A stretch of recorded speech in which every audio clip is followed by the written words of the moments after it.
surface. I don't know that we'll see a pass here as they go. A deep dive on the brakes. Here comes the 680 to the inside. By 7 on the second. I can't believe what we just saw.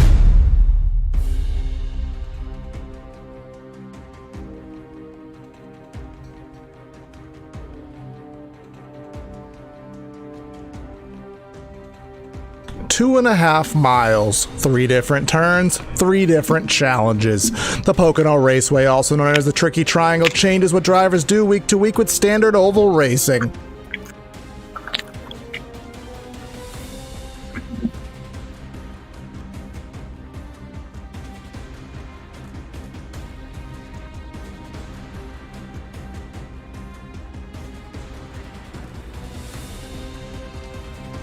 I think I just accidentally cut myself off mid-sentence there. This is the first broadcast back for us in a couple of weeks, but this is the ERSCA Pristine Auction.com series. Man, I heard you doing something in the background. I meant to mute you, but muted myself.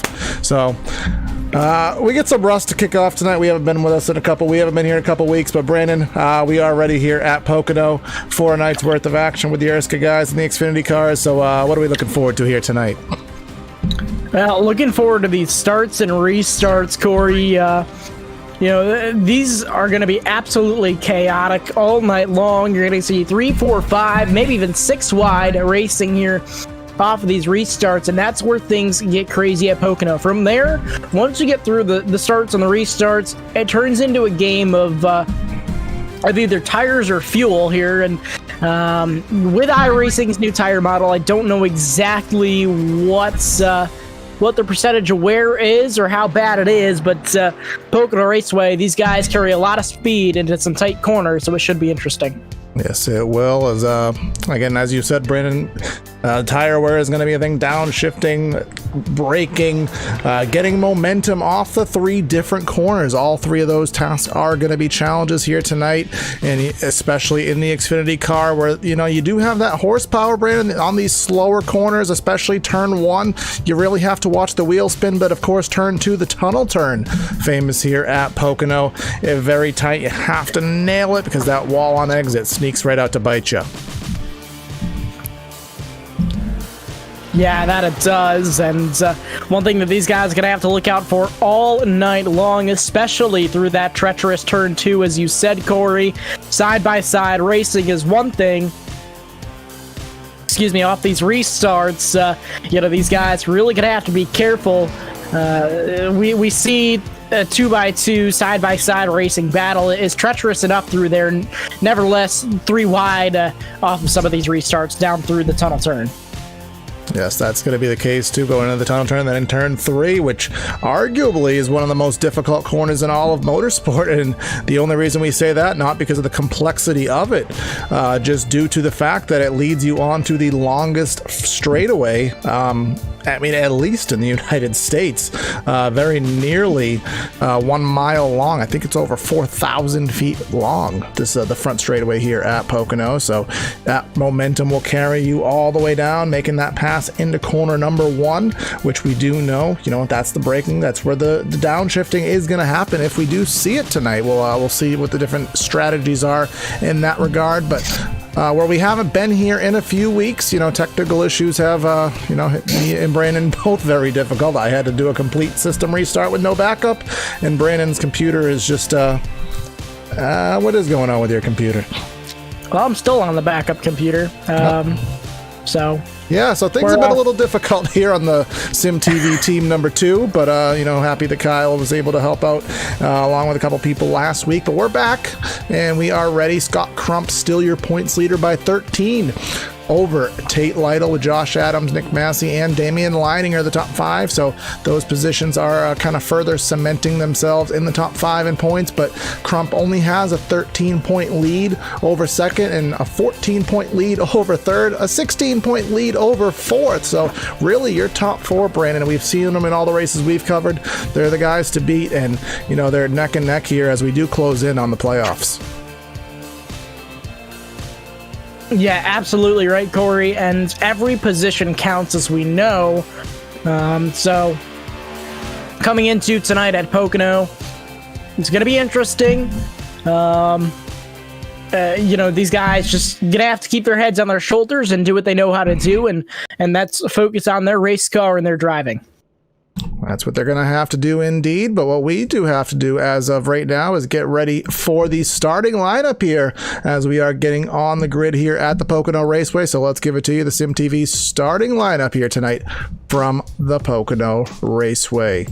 On the pole here tonight with that number 95 machine is going to be Josh Adams, Nick Massey to the outside of the front row. Chris Wright and Scott Crump will be in row number 2. And then we have Gerald Campbell and Liam Sheen in row number 3. Row number 4 is going to be Dylan Thomas with Joe Francis on his outside. And then rounding out your top 10 will be Adam Pettit and Vincent Isabella. And the remaining guys will flash by on the bottom of your display. So Corey, it's going to be, sorry to cut you off, it's going to be 32 cars here on the starting grid ready to take the green flag, rocking and rolling, and I'm excited for tonight. It's my first broadcast back in quite a while now.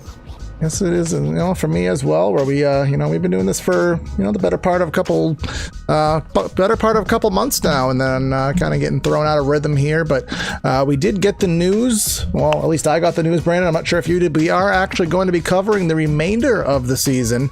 We were originally only scheduled to cover up until the end of June, but we are going to finish the season out until the end of August, and give you guys the full playoff run here, where we kind of have the better gist of everyone who's been running. So only makes sense to have us have the broadcast team all the way through the end. And I will tell you, Brandon, I got June 22nd marked on my calendar as we do head to the North Wilkesboro Speedway. That's going to be my favorite event, as I think it is for many of these drivers, and that is going to be the playoff decider race to see who's going to get in just in about 3 weeks time.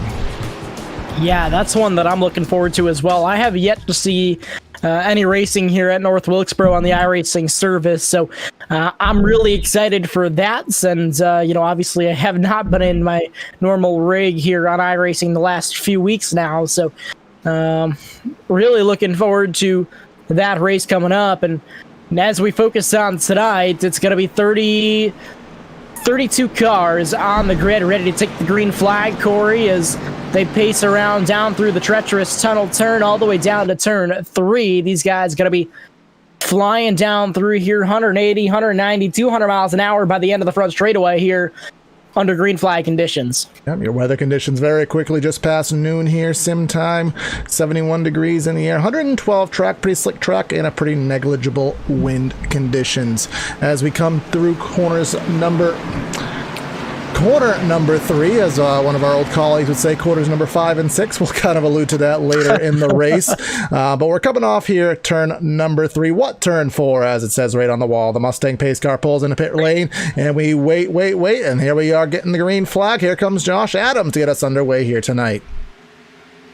Josh Adams going to have the whole shot down the long front straightaway down into quarter number 1 this time around.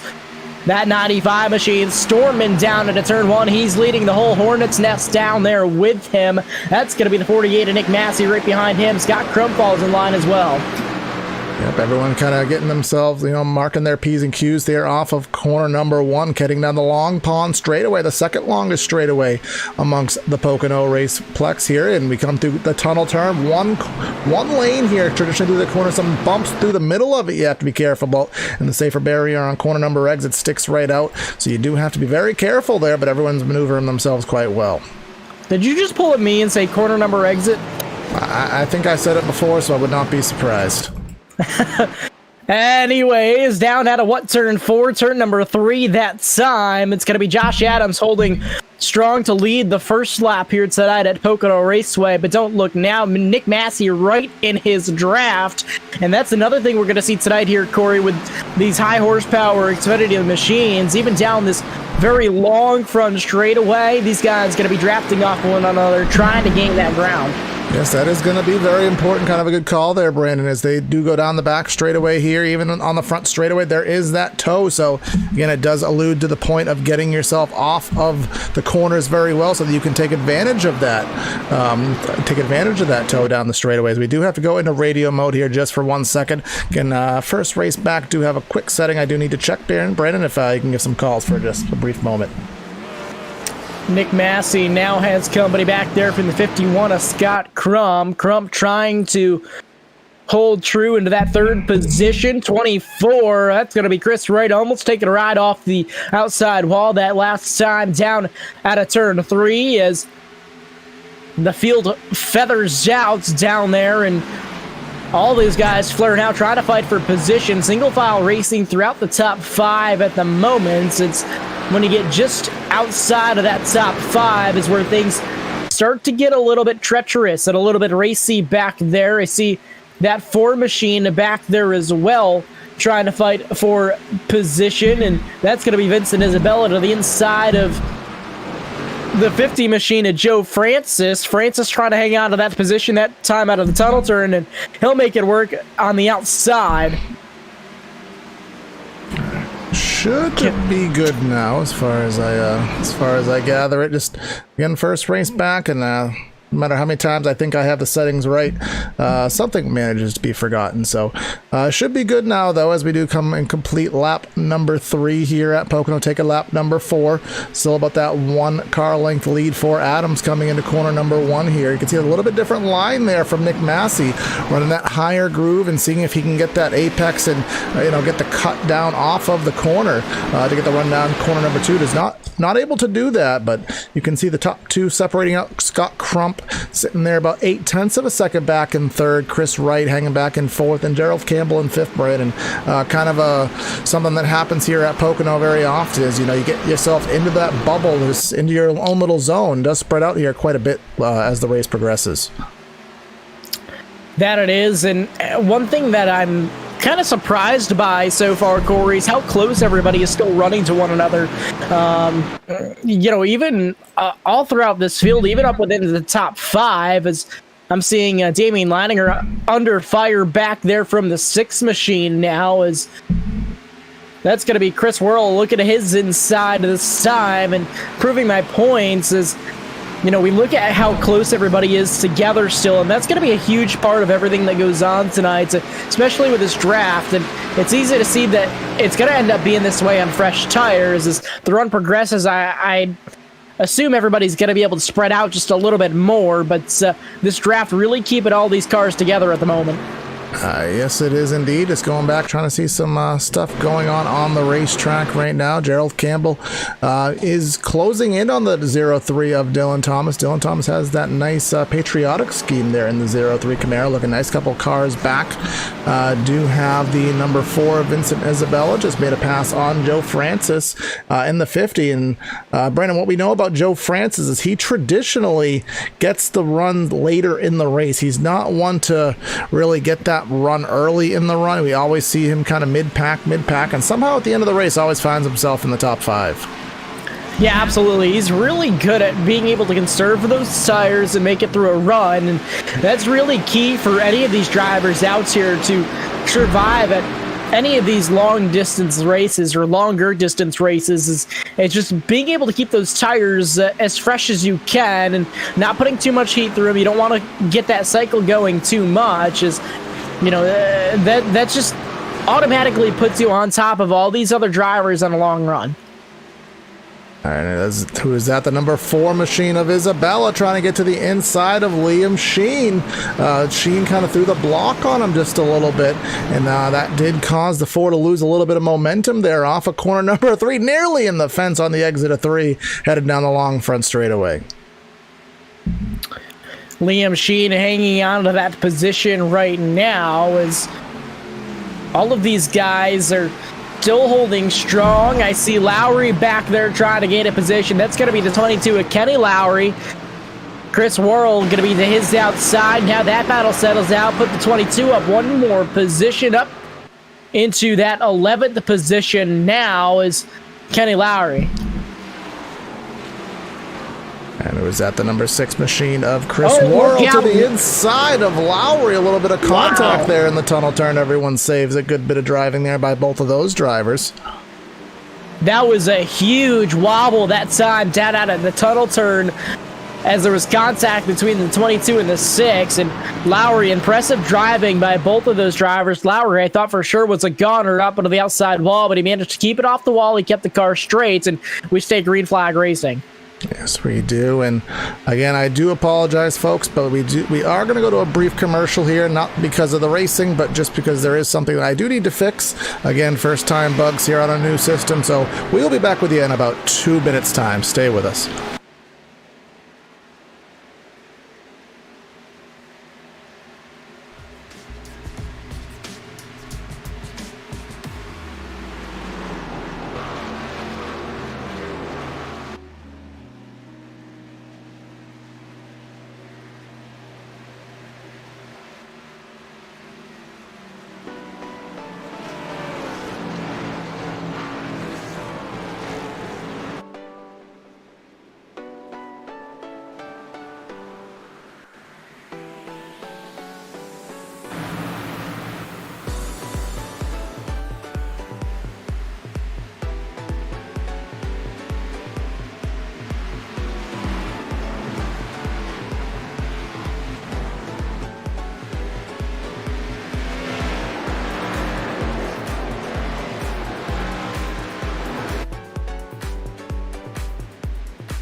And we're back there again.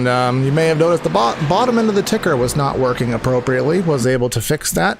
Minor graphics setting that didn't fix. So again, apologies for that, folks, but we should be ready here for the remainder of the race. Luckily, we didn't have to stick away for too long. Do see some more battling going on. Looks like, Brandon, the most of the battling is here in the latter end of the top 10. Is that number 6 machine of Chris Worrell making some aggressive moves there. There he gets by Adam Pettit, and here comes Joe Francis trying to get some position on the number 57, but he cannot do it. I would like to point out also just back behind them, Kenny Lowry lost 2 positions in that lap alone. He's getting bounced around like a pinball just outside of the top 10, and that's 2 cars getting around him now with a very beat up both sides of that 22 machine, left and right, are tented up, scratched up, and not having a good time out there as that 22 right now. Along with the 51 of Scott Crump, Brandon. Yeah, just noticed that he was back there as you said something, Corey. Scott Crump, he was up there fighting up in the top 5. I believe issues going on to that 51 machine as he is falling back and he's fading quick. Yeah, again, we don't know what happened. We were there on our little technical delay, but Crump has significant damage, and any bit of aerodynamic damage here at Pocono, Brandon. And look at him in the fence, Tate Lytle off of corner number 3, hard in the pit barrier. That'll throw out the first caution. Tate Lytle having issues, and by the way, quick update on Scott Crump. He did actually spin out and hit the inside wall, kept the car as straight as he could, but he did make contact with the inside wall, and now we focus on Tate Lytle for bringing out the first yellow of the night. Already packing up in his trailer. Now take a look at the replay. He was just by himself off of 3, and he just hit the fence by himself, and luckily, I can't tell who it was there. Somebody was... That was exactly what happened to Scott Crump a couple of laps prior. Also, Corey,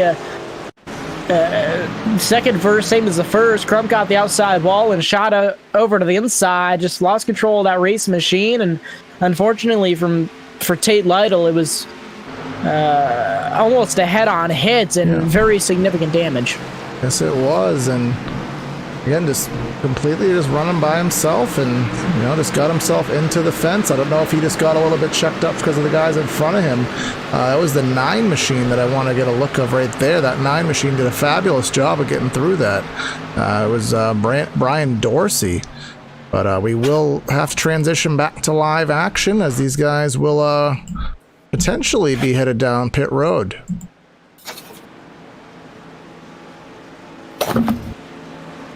Having some issues over there, Brandon? I'm opening dessert. Okay, I haven't eaten much today, so I didn't know the concession stands were open here in at Pocono, given our... Actually, I don't want to make light of that scenario, but something that I kind of wish this race was tomorrow, Brandon, because, you know, as for people who may not be totally averse to the iRacing service, we do have our quarterly builds, and that is actually scheduled for tomorrow, and they've actually set a new quickie caution feature here at the Pocono Raceway, so the maximum caution sequence will be no more than 3 laps, because we do know cautions here at Pocono are slightly painful, both for a broadcaster and as a driver. I didn't realize that was tomorrow. That was time flies. Yeah, new builds. You know, probably the biggest build in the history of iRacing, but here comes everybody down to the attention of their pit crews after 12 laps of green flag action. We're going to see what we can do in terms of pit stops. I'm going to presume 4 tires and fuel from these guys, but you know, we have seen different strategies over the course of the season and at different stints in the race, so we'll take a look and see what happens. We do expect everyone to take 4, but I wouldn't be surprised if somebody tries to pull some action with how difficult strategy is here. Somebody at the pit road really struggling to get in their stall. Looks like it was the 8 machine of Richard Lafferty. Leaders are offense. First Whoa, car out. Adams. 3-wide battle off of pit road. Adams getting out of control, and that one may have just been handed over to Nick Massey for the race lead. Yeah, Adams I believe Adams back in second. Adams got the burnout going, and he couldn't disengage it. He just couldn't get the power down there, and it actually cost him the lead off pit road, I do believe. And Scott Crump did stay out on that caution. I'm going to take a gander that it is to lead a lap, because given the current state of that car, I don't think he's going to be leading too many more laps here tonight. But, you know, just get yourself that point and see where you can go with it. He's going to, again, he is the points leader going in by those 13 points. But if he does finish, you know, 15th, 20th, which is very well possible with the damage on that machine, that points lead is not going to last much longer. Yeah, absolutely. It's just a tough set of circumstances for the 51 team at the moment. So trying to hang tight and hold strong, but you know, he's doing the best that he can at the moment with a very damaged and hurt race machine as he comes down pit road. There he comes, and I can just give a little summary of things that we've missed here, Brandon, on Sim TV, where we haven't carried these races. Actually, we have to do it. Zach Patton. I was just gonna say, Zach Patton update. He's staying out on this pit stop. He is going to be your new race leader off this restart. Well, there's still 2 laps to go before we go green, so he very well could pit on the next lap. But Zach Patton registered as your race leader. So there's your Zach Patton update of the race. I always forget how long the cautions are here. So, see what happens next time around. About 2 minutes a lap under caution, and you know it's about 5 laps, 4 to 5 laps. So usually about 10 minutes of yellow here per segment. And yeah, I mean, like I said, the iRacing quarterly update is going to be changing that. And you know, along with all the other things we're getting in the next coming sequence, we're getting the 1987 stock cars, as everybody is probably well known from the North Wilkesboro release, which has already come out, you know, a couple weeks prior to the original plan, as well as a couple blowovers with said cars. Yeah, blowovers. We're getting some fancy balloons for North Wilkesboro and Indianapolis. And Indianapolis. Yeah, everyone knows the Indianapolis 500. They always have the balloons, you know, the balloon release in the pre-race. So we're going to have that on a couple tracks, which is, I mean, I guess that's cool. Along with some open wheel cars, we're getting potentially some updates to open the multi-grooves up here on the oval surface with some tire model updates. We're praying for that. Some cool graphical features, which we're looking forward to as broadcasters. We're going to have some camera shake and some different exposure settings and different improved lighting. I'm looking forward to that. That's going to be really nice. As here comes Zach Patton as predicted to come to pit road, as we do expect it to be 1 lap to go, as they do take the white flag of the caution sequence.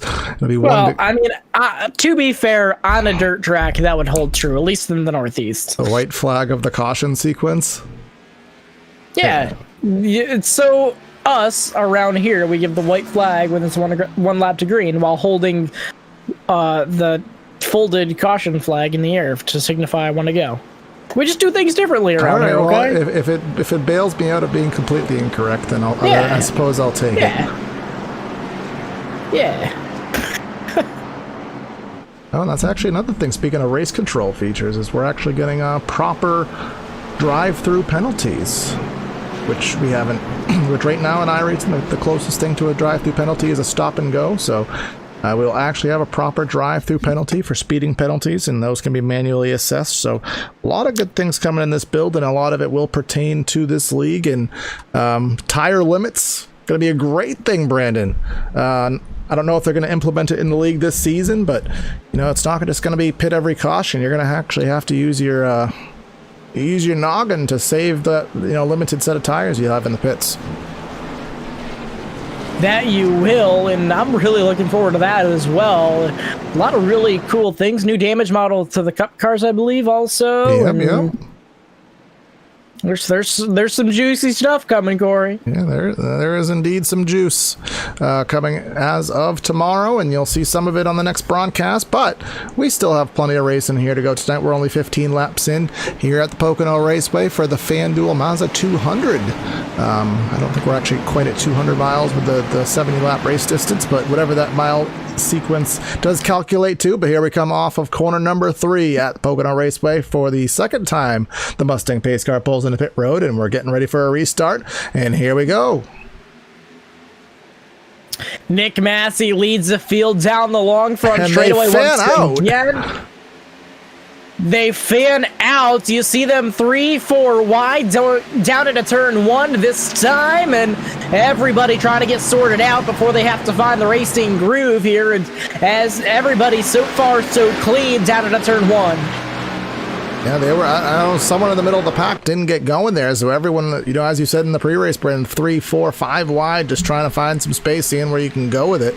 We do kind of get into rhythmic order as we come through corner number 2, the tunnel turn here at Pocono, or turn 2, as they were talking about earlier, turn 3 and 4, depending who you talk to.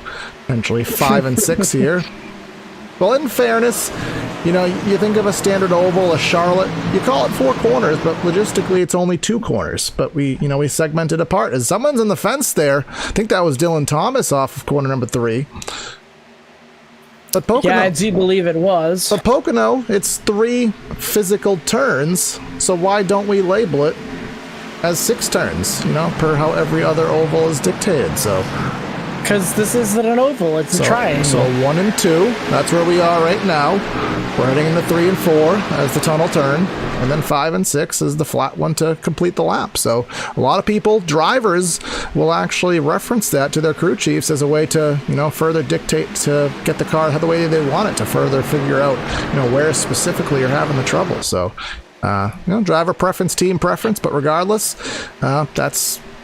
it's in the minority with who does that, but Massey's still holding that approximate 3-car length lead over Joshua Adams. Chris Wright having a really good run, still hanging in the top 5, so waiting to see if he can go back-to-back, Brandon, because he was the winner last week, or rather 2 weeks ago, at the Charlotte Motor Speedway in the Belly Up Sports Charlotte 300, the longest race of the season, did go to Chris Wright, so in position to potentially go back-to-back, but he's going to have to get a little bit more because those top 2 seem to have a little bit on him.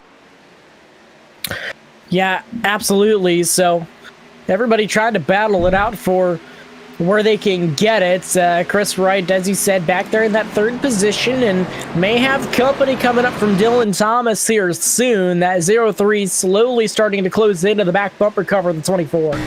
On board with Chris Wright here, because one thing I do want to see, Brandon, is we talked in the pre-race show potentially about some shifting here with the different strategies and the different RPMs, different braking points, what specifically these guys are doing. So we'll bring up the telemetry here. Hopefully. There it is. Hopefully. Actually, we have a battle for the lead. We'll pause on that for a moment. Entering corner number 1. Nick Massey way up the racetrack that time and gonna go around with ease is the 95 of Josh Adams. So your new, not so new race leader back up front once again. Yeah, just classic. Adams got a better run off of 3. Took the momentum down the front straightaway, pulled to the inside, and I think Massey said it's too early to fight for it, so let's just get back in line. But I guess we'll... the Stiffles there, Brandon. Yeah, a little bit. It's allergy season. All right, so we're going to take 2 on this onboard strategy, but we're going to do it with Nick Massey. And looks like he actually got the better run off of 3 that time. So is he going to use the little bit of a toe? He's going to close right into the back bumper of Adams. Is he going to take an optimistic move into turn number 1, or is he going to stay in line? I think he is going to stay in line, but let's see, is he downshifting? Let's check it out.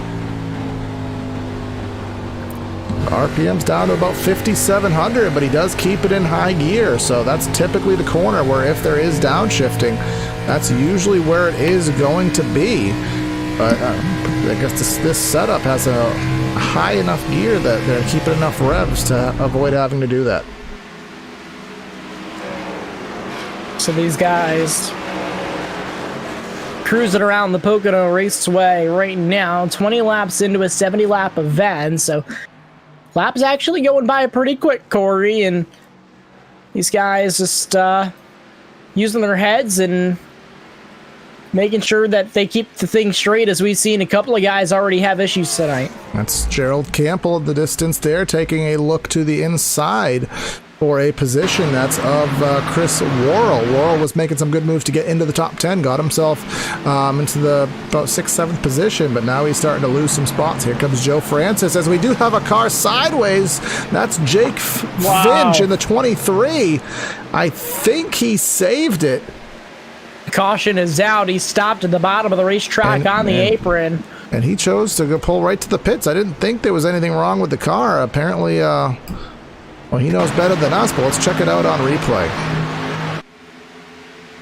He just entered in turn number 1. Didn't see anything. Oh, he blew a motor, Corey. Well, he must have tried the downshift, Brandon. He must have tried the downshift and didn't do it properly. We'll go ahead and validate that on his onboard and see if that is indeed what happened. It must have been. I can't really foresee any circumstance that would have caused it to be otherwise.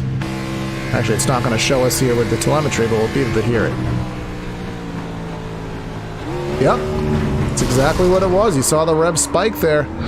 He went for the downshift, and we just saw it on the onboard with Nick Massey, where if the downshift is going to work, you're really going to have to time it perfectly, just because the RPMs are staying high enough in the power band, Brandon, that you're going to really have to be careful to match it right. Obviously, he didn't, which led to him expiring that engine.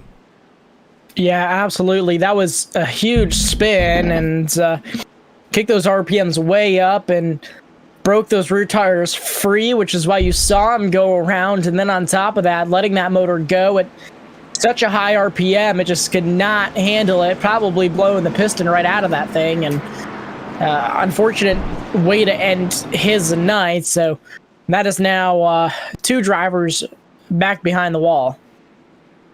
3 drivers behind the wall, I'm sorry. I think the RPMs safely have to get into the 4,000s before usually, I would consider shifting here, but I'm nowhere near a top-tier driver anymore. I used to be. I'd like to think I was, but not so much anymore. Usually when it comes to downshifting, I'm out to lunch with the speed, but you gotta try to do what you can do to gain a competitive advantage, but sometimes doesn't work out. But here we come down pit road after about 8 laps.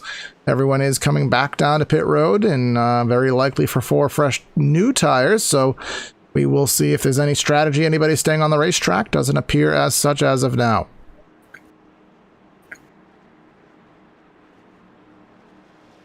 So Josh Adams, this is where he lost the lead the last caution flag, the last time down pit road. So has to be clean in and out of his box. Out of the box is where he had issues the last time around. So see what happens this time. And we will see indeed. Just looking down, remember how difficult of a time he had. Look at Chris Wright. Is that a 2-tire stop? It is a 2-tire stop for the number 24 machine.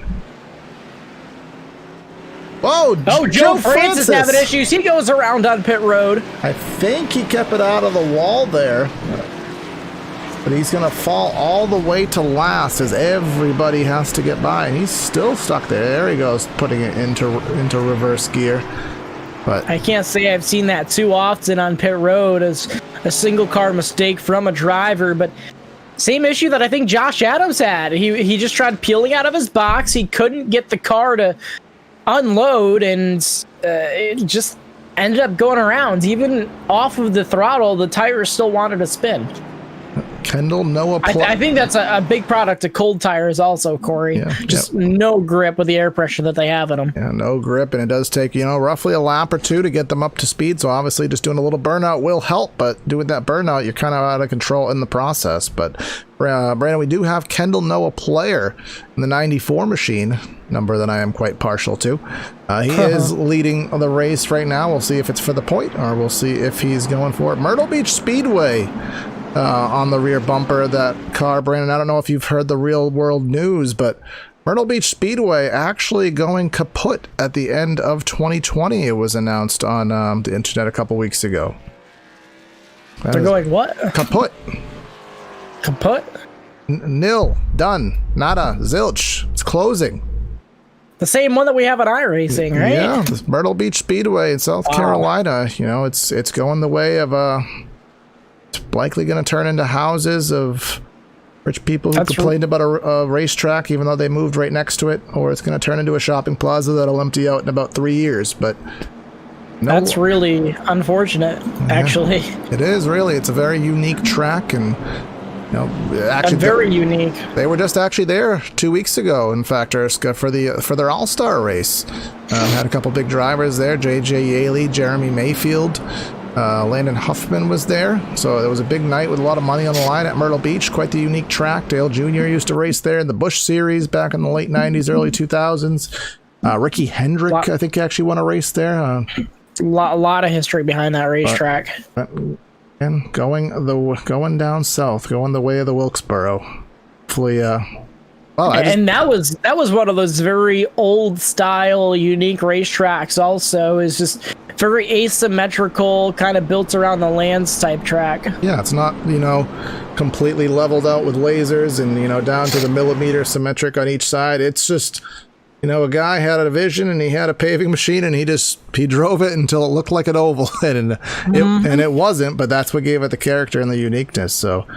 At least we do have the digital preservation. We have that. We have North Wilkesboro. We have the USA Speedway, Lakeland, Florida. The Oran Park for the Aussies, the road course. So one of the beauties of iRacing is getting that digital preservation.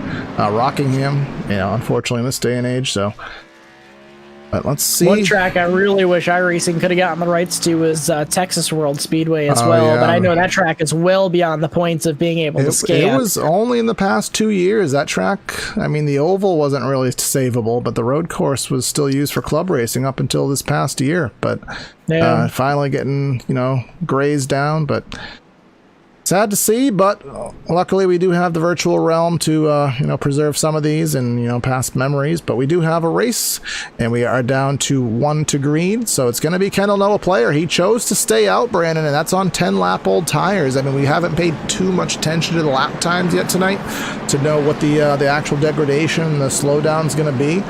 But I guess we're going to find out pretty quickly because Kendall Noah Player is going to be leading this race down on older tires.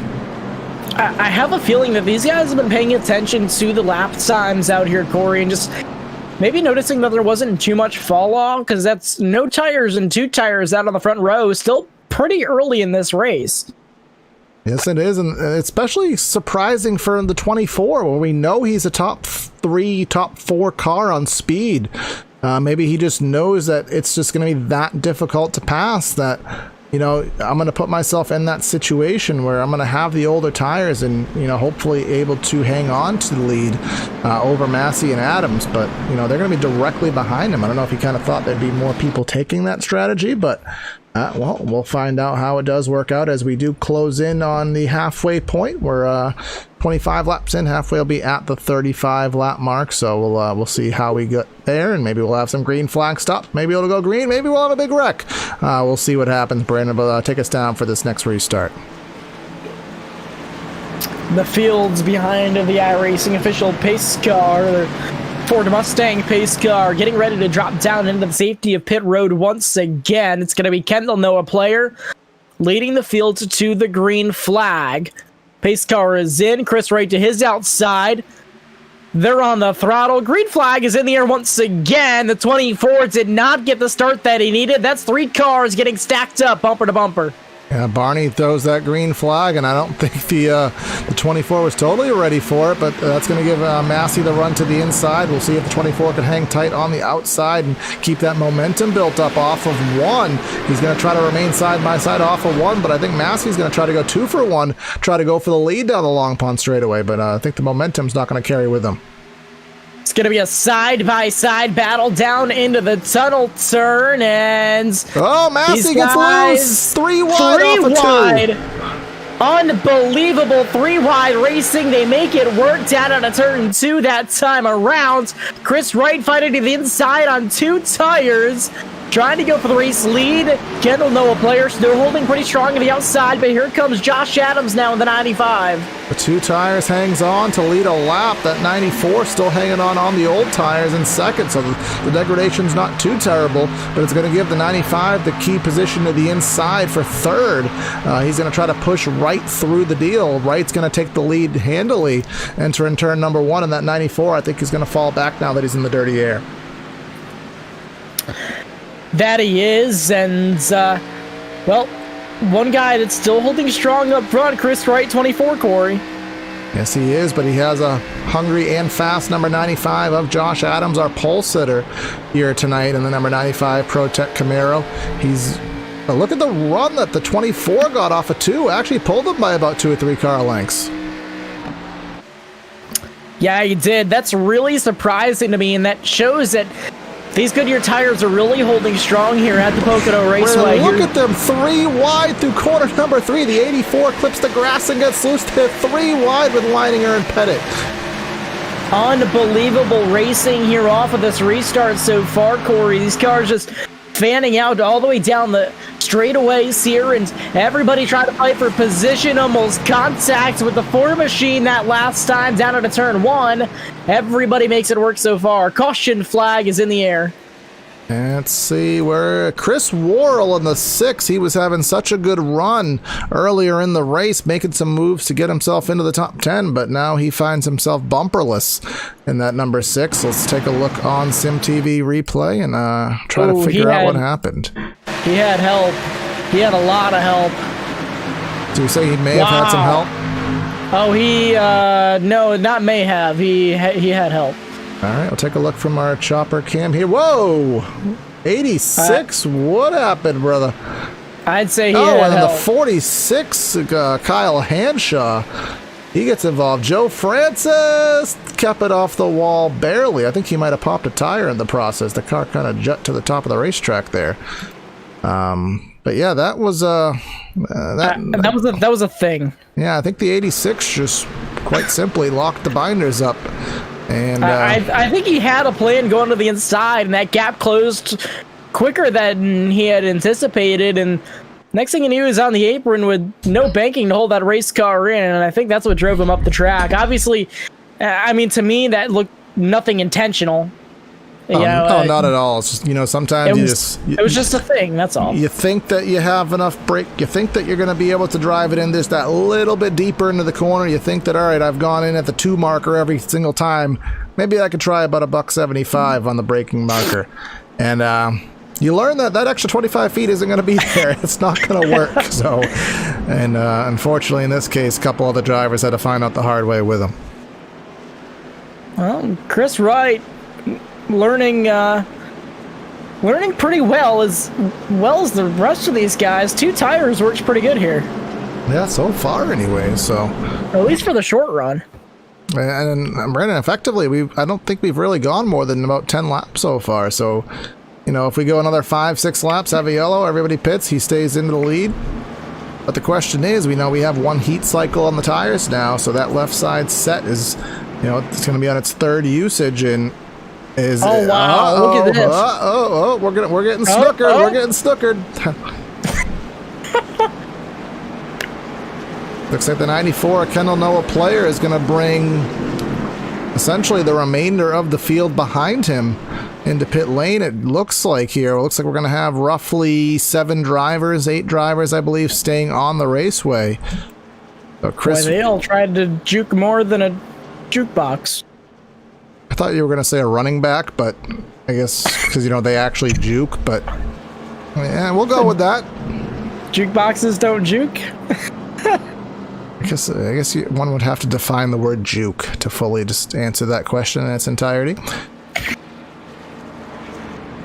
Yeah, Chris Wright stays out. We have Josh Adams staying out, Nick Massey, Dylan Thomas, Vincent Isabella, Adam Pettit, Damian Leidinger. I haven't talked too much about him today, not really having the run that we're used to with him. Brian Dorsey and Scott Crump, who's doing his best to repair that Toyota, but I don't think he's going to get it fully up to par. He's been taking almost 2-minute pit stops, and if anything, Brandon, that's a blessing of the Pocono Raceway with these immensely long caution laps, is you can get a good amount of damage done under the pit road under a caution lap and not lose a lap.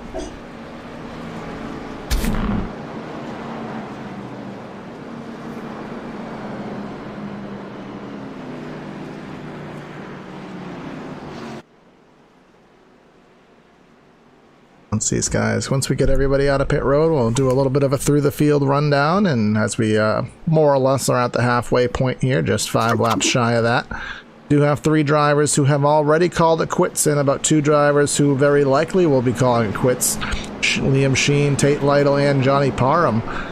Johnny Parham actually didn't take any time here today, didn't take to the grid, but Liam Sheen and Tate Lytle have retired from the race, and very likely that Jake Finch and Brett Jones will be retiring. They've both been in the pits for about 15 laps with some significant repairs to their vehicles, but still have some strategies on pit road. Some guys coming in more damage or last second pit stops. So a couple things going on here, but we are on lap number 31, so it's safe enough to do it through the field at this point, Brandon. So let's start it off. Chris Wright is your race leader here under caution. Slightly different pit strategy, but finds himself up there right now. Josh Adams in second. Nick Massey running in third. Dylan Thomas in the 4th spot. Vincent Isabella will round out your top 5. Adam Pettit finds himself in 6th. Damian Leininger in 7th. Brian Dorsey in 8th. Johnny Thomas, league administrator, in 9th. Gerald Campbell rounds out your top 10.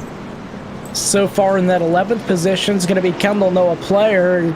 Stayed on old tires last time around, got in the dirty air and fell back. He pitted this time around. Scott Crump's going to be back there in the 12th position. 13th is going to be Joe Francis. 14th going to go to Zishan Dura. Kenny Lowry back there in 15th. 16th is going to go to Marshall Stanley. Tyler Riggs 17th. 18th is going to be Brandon Key. 19th is Joshua Personette. And Patrick Gasper going to be rounding out the top 20. I think your software may be a little bit different than mine, Brandon, but we will go with that. Probably. Richard Lafferty in 19th, Scott Crump in 20th, Robert Hill Jr. in 21st, Zishan Dura in 22nd, Kyle Lowry in 23rd, Chuck Sweeting in 24th, Zach Patton in 25th, last on the lead lap. Then we have Kyle Hanshaw in 26th position, and he is the last driver registered on the raceway. Only driver being shown 1 lap down that I can see thus far. Yeah, I do not have my live scoring software up at the moment because I am only on 1 monitor right now, so... Excuses. You know, you will have that. Barney's still holding that flag in the air, and we do have the lights off of the pace car. I'm shocked that, you know, they didn't actually name the pace car driver, Brandon, when they did the Fox specials, because who was driving the iRacing.com pace car? I think we don't know. I always assumed it was Mr. Bodine. Ibodine? Ibodine? What? I don't know. The iRacing Bodine? Ibodine? Oh, you got Barney the flagman, and you've got Gregory the pace car driver. Gregory? Okay. All right, I'll go with it. You want to talk about dedicated? Barney the flagman. There's a whole story on Twitter about him. The Barney the virtual flagman is, he could have been anything he wanted, but he's living his best life in here in iRacing. And he still doesn't know how to wave a white flag or a checkered flag, no matter how many times we Yeah, remind him to. He needs to be retrained, but that's besides the point. Yeah, it was. I will say the most entertaining thing I think I've ever seen was when at the Darlington Raceway the flagman imitated the Barney flag. That was Joey Aycock up on the flag stand that night, and yeah. Explicitly saying, I'm going to imitate the iRacing guy to the best of my abilities. That was absolutely phenomenal. That's right. But we are closing in on halfway. 24, remember, still is on older left side tires, and everybody else that is in his proximity right now, that pace car will pull in for the third time here tonight, as we will get ready for yet one more restart. And we'll see how the 24 does accelerate. Will he get up through the gears nice and smooth? Will he get through 1 and 2 and keep the lead? Or will those old tires bite him in the butt? We'll find out what happens as the green flag's in the air. There goes Barney. Let's see what happens. Chris Wright's going to have the whole shot down to turn 1 with ease this time around, but that's not without 29 and 28 or so cars worth of company back there with them. 48, Nick Massey going to come through. Looks like Adams slips up the racetrack just a little bit. Now company back there from Thomas.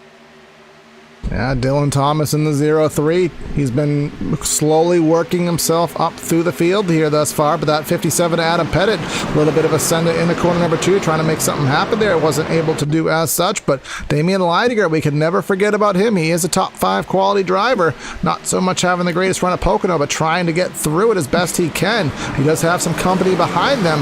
That's Thomas and Brian Dorsey. It's going to be a 2-wide racing. And the fence was the 4 of Isabella. Wow, there was very close call there between Isabella and Leininger. And look at Wright blocking all the way down to the white line on the front straightaway.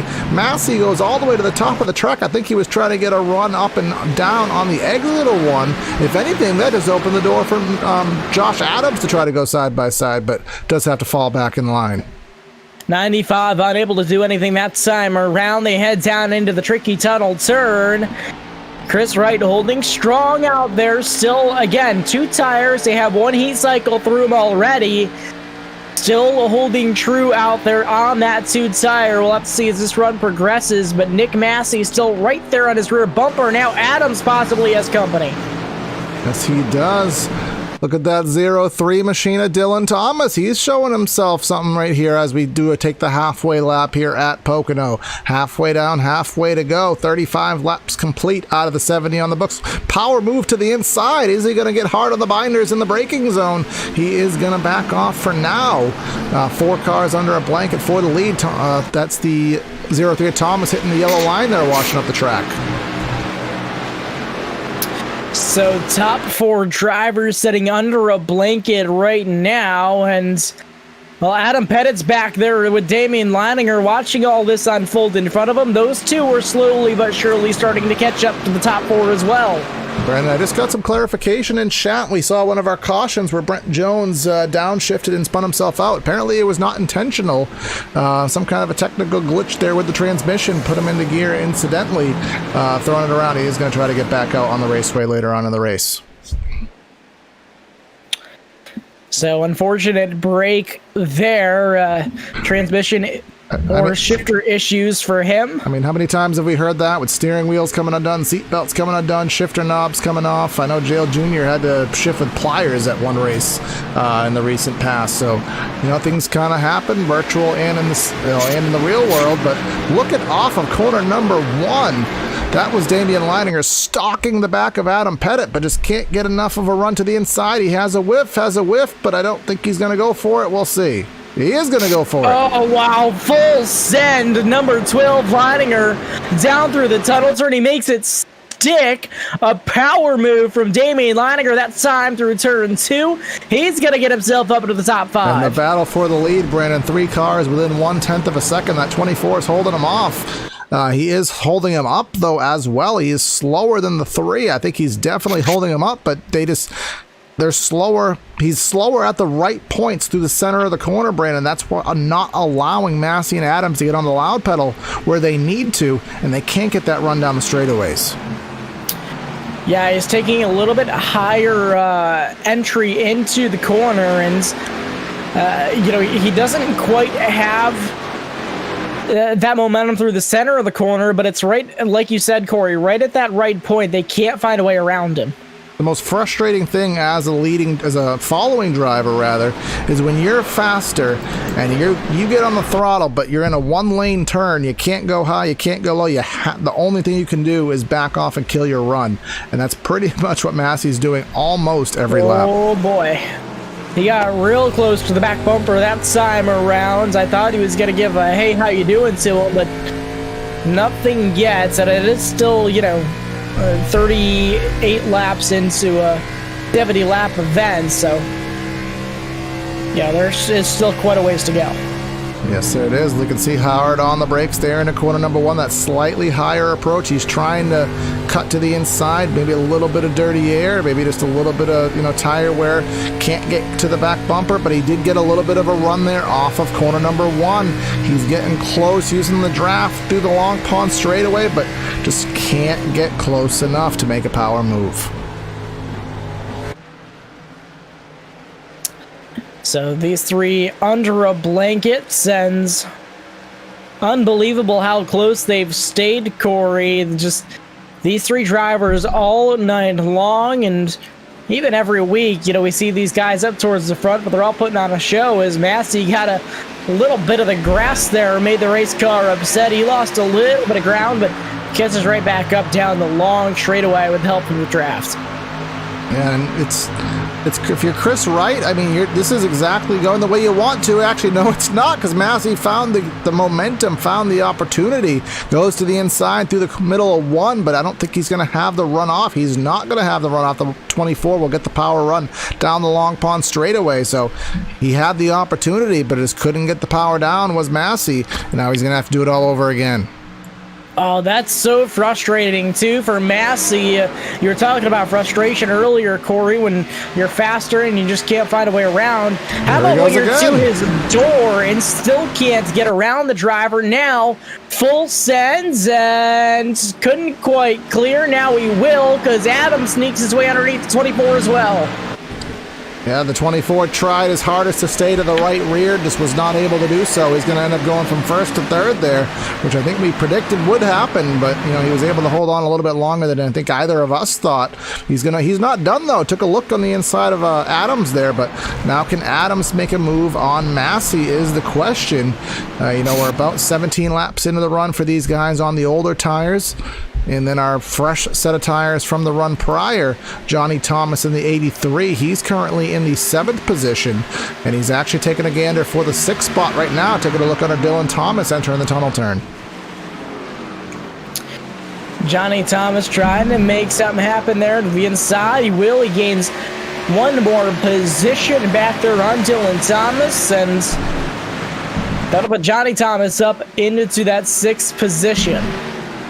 Johnny Thomas, I will say this is, we are testing out a new position. I'm sorry. We are working on a new feature here on SimTV. Been talking with Kyle and some of the ERSCA guys. We're going to try doing some live onboards as of next week. Getting side-by-side shots of the guys actually driving in their rigs and seeing how they do fight themselves around the racetrack. Johnny Thomas is going to be the guinea pig for that.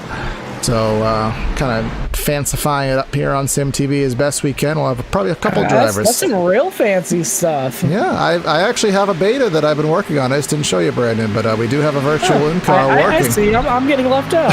Yeah, we have a virtual in-car. I could tease it right now, but no one wants to see my face. But that is something we are working on, so hopefully it does take off and it works the way we plan to. But Johnny Thomas will be the guinea pig for that. Just going back a little bit through the field here. Want to give some guys in the back end of the field some love. We haven't been focusing too much on them here tonight. Brian Dorsey in the 9 machine to the inside of Kenny Lowry. That's for the 11th spot. And that Patrick Gaspar, remember him having that incident in turn 1 a couple laps ago. We got one car around back there, Corey. One car around. No caution yet, but he's on the inside of the racetrack. That's Richard Lafferty. No caution, as you said, all the way to the inside. Go back on replay and try to see what happened to the number 8 machine very quickly. We got it here queued up, entering corner number 3. There was a lot of cars in front of him. He was behind the 94. The 10 car, Zishandura to the inside. Gave him a little bit of help, and he used every last bit of runoff to the inside. Will continue at the loss of significant track position. Very tough break for him, especially being that there was no caution flag thrown there. So, single car incident, but we will stay under the green flag. We are focusing kind of in the 10th, 11th, 12th position, that area, and there still is some active battling going on right there. The number 22 of Lowry, he's trying to get to the inside of Tyler Riggs. Remember, Riggs won a couple weeks ago at the Chicagoland Speedway. So Riggs not one known to success.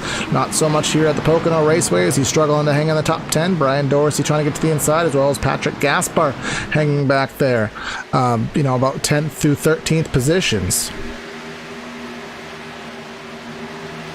Looks like Kendall Noah Player in pit road, and looks like he just called it quits. So we did dismiss something with the 94 machine very quickly as we were watching this battle.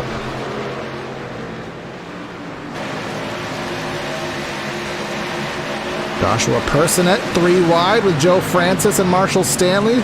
Joe Francis chooses to back out of that. That's 13th, 14th, and 15th. And we saw Joe Francis have that incident in the pits. We saw him have to spin under caution and save it.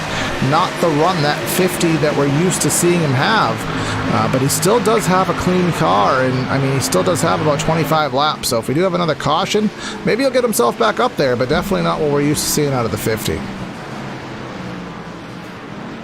Yeah, absolutely. So kind of having a rough nights back there is Joe Francis, but he's your Atlanta winner all the way back in early March at this point. Kind of hard to believe that was already 3 months ago, but he was your March winner there at the Atlanta Motor Speedway. And just going back a little bit further to the front of the field, Johnny Thomas using those fresher tires, Brandon, 7-lap fresher tires on that number 83 belly up sports Camaro, takes him to the inside of Adam Pettit. That's for a top 5 position. Give it to the 83, one of his best runs of the season so far. Yeah, 83, Johnny Thomas, he's really making it work up there right now, side by side, battling down into turn 1 of this time.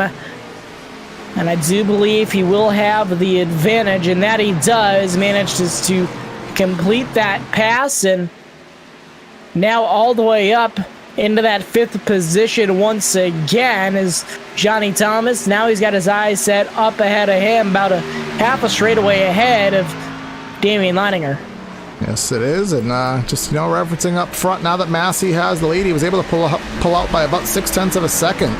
Although last time by, Massey and Adams literally separated by 1/1000th of a second. So the pace is not too different amongst the leaders. We'll see what it is at the line this time by. There we are at the stripe times. We'll go on the board. Massey with a 35 and a 23 for Josh Adams. So he's trying to close back in there. Going to see if there's anybody else running comparable times there. Actually, the leaders are the only ones even in the low 57s. So everybody else, it's really out of the top 5, significantly off the pace. But it does look like that 95 is coming back to charge. So we're coming back here to see if we're going to have a battle for the lead. 24 laps to go, Brandon. There will be one more pit stop. Traditionally at Pocono, 2.5-mile tracks, tracks like here in Indy, usually you see about 35 laps. We do know there's an 80% fuel limit, so realistically, these guys may be on pit road within the next 2 to 5 laps, Brandon, if my strategy is proper.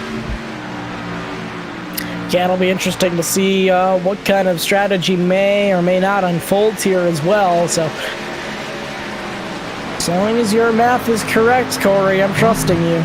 Well, I'm almost 100% certain we have an 80% fuel limit in this series. We do. I've been looking at the rule book right now. 80% fuel limit, and I do know these 2.5 miles, usually it's about 35, 38 laps on a full tank, so if we're omitting some of that off, close to late 20s, early 30s, so I would expect your top 4 to be on pit road within the next 5-ish laps, and then you have someone like Johnny Thomas who theoretically can push it about another 15 laps.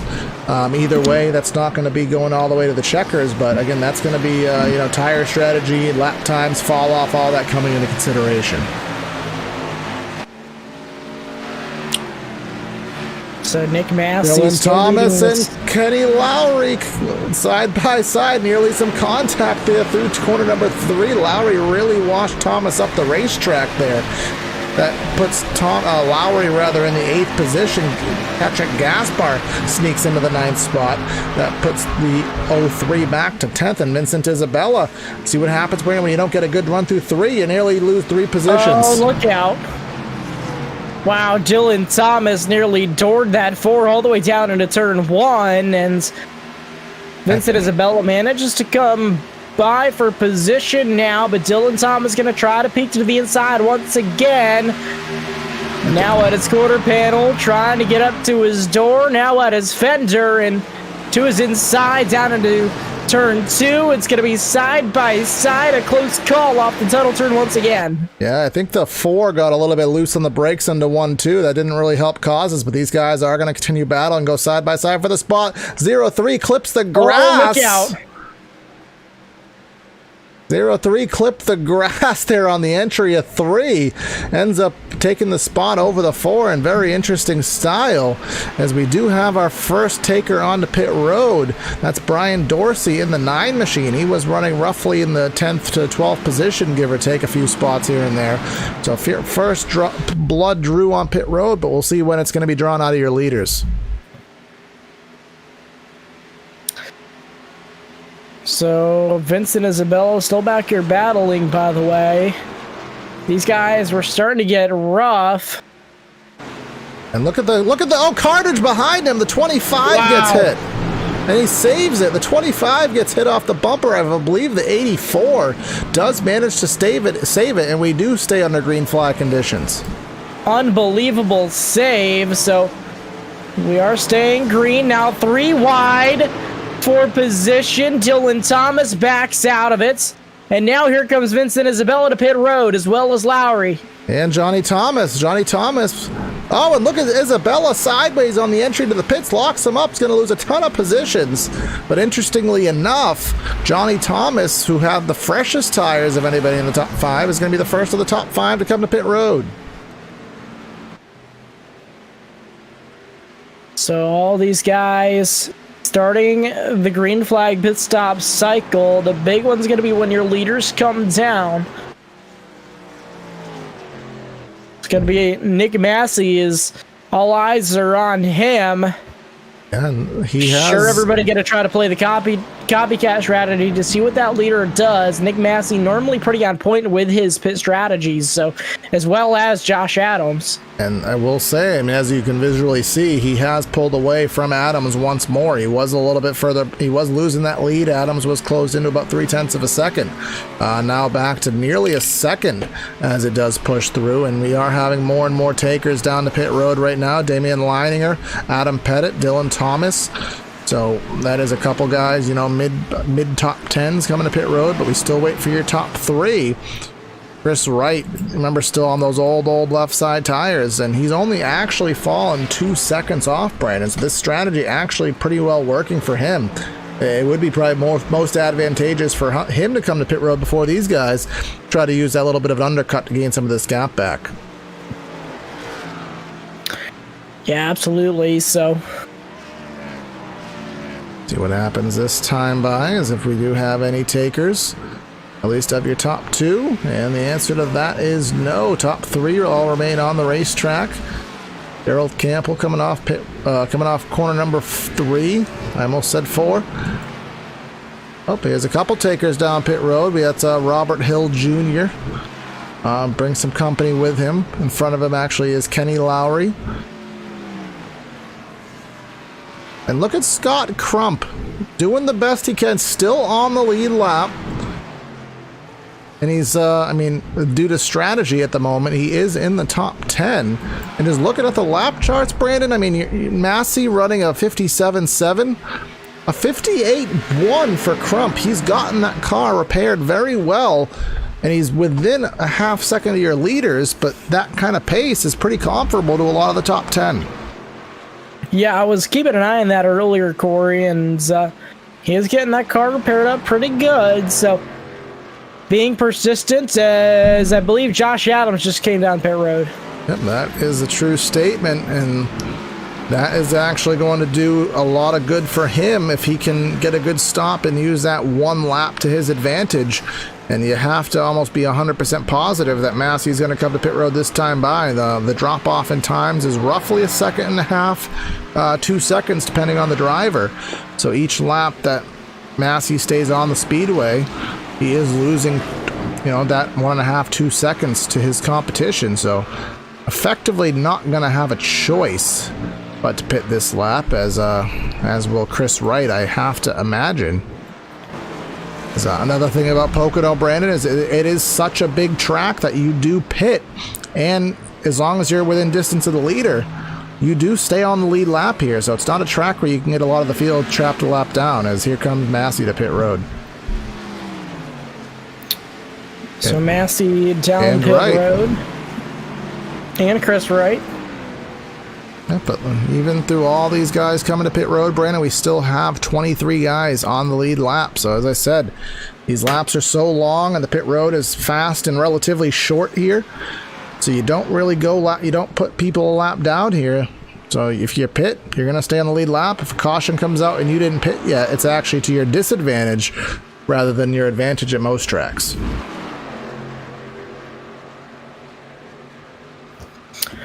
Yeah, that it is. So Gerald Campbell, I believe, is the only one left to pit at the moment. Oh, we do actually have Chuck Sweeting, which honestly I didn't even know he was in this race. I didn't even see his name yet. Chuck Sweeting in the fence. Chuck Sweeting wrecks off of turn number 2. Broadcaster's curse. Will it cause a caution? Yeah, it does. Caution flag flies once again. God. Right in the middle of green flag pit stop cycles. Oh, Corey, you jinxed it bad this time. The broadcaster's curse strikes again. I don't think we've really had that happen all season, where as soon as you focus on a driver, ends up getting him into some kind of ruckus. Again, I honestly haven't even seen his name all night. Even on our through the field, just completely missed him, but just gets really tight off of 2, washes up into the fence, and then just hard to the inside safer barrier. And I thought he did a good enough job where it would keep it under green, but Barney said no and chose that yellow flag was necessary. So I mean, for TV, Brandon, I mean, we got to be real. Having a 15-lap shootout, 13-lap shootout, everybody on fresh tires grouped all together, it's good for us. I don't know how the drivers necessarily are going to feel about this now, because one bad restart gets you back in traffic, and you may or may not be able to recover from that. Well, Corey, how about this? Picturing this at this moment, Gerald Campbell up front, Marshall Stanley up front, Scott Crump up towards the front, Zach Patton as well. Everybody, I'm sure, going to want to try to pit again, except for maybe those that just got stuck on pit road. Yeah, the top 5 have to pit. They literally have no choice. But if you have 5-6 laps on your tires, do you want another set? I guess that's the question. There goes our top 5. As we predict, we again almost know they don't have a choice realistically to. Well, apparently they do. Because a couple of them are staying out. I mean, it must just be for the show. There's absolutely no way you can make it from here. They've been out. If our graphics are right, they've been out for 25 laps. They cannot go 40. But if they can, I'll be quiet. But I significantly disagree that they can go that far. But of drivers who have come to pit road again, Joe Francis, Tyler Riggs, Kyle Lowry, Zishan Dura. None of the top 5 drivers that we've seen, you know, your Masseys, your Adams, your Wrights, even your Pettits, none of those drivers choosing to re-pit, so they will stay out on those, you know, 5 or so lap old tires. Yeah, so see probably this time around who decides to jump down pit road and who may or may not stay out here once again, so we'll get a true feel for the strategies until this cycle of pit stops truly cycles through all the way. Yeah, so maybe it's you know, we have enough time, and you know, is long enough laps here at Pocono, maybe we can grab somebody and see how they're doing and their efforts here tonight. So let's Brandon, I always do the post race and the mid race interviews. Who do you want to grab? Let's grab how about Nick Massey? That's what I was gonna say. We think alike.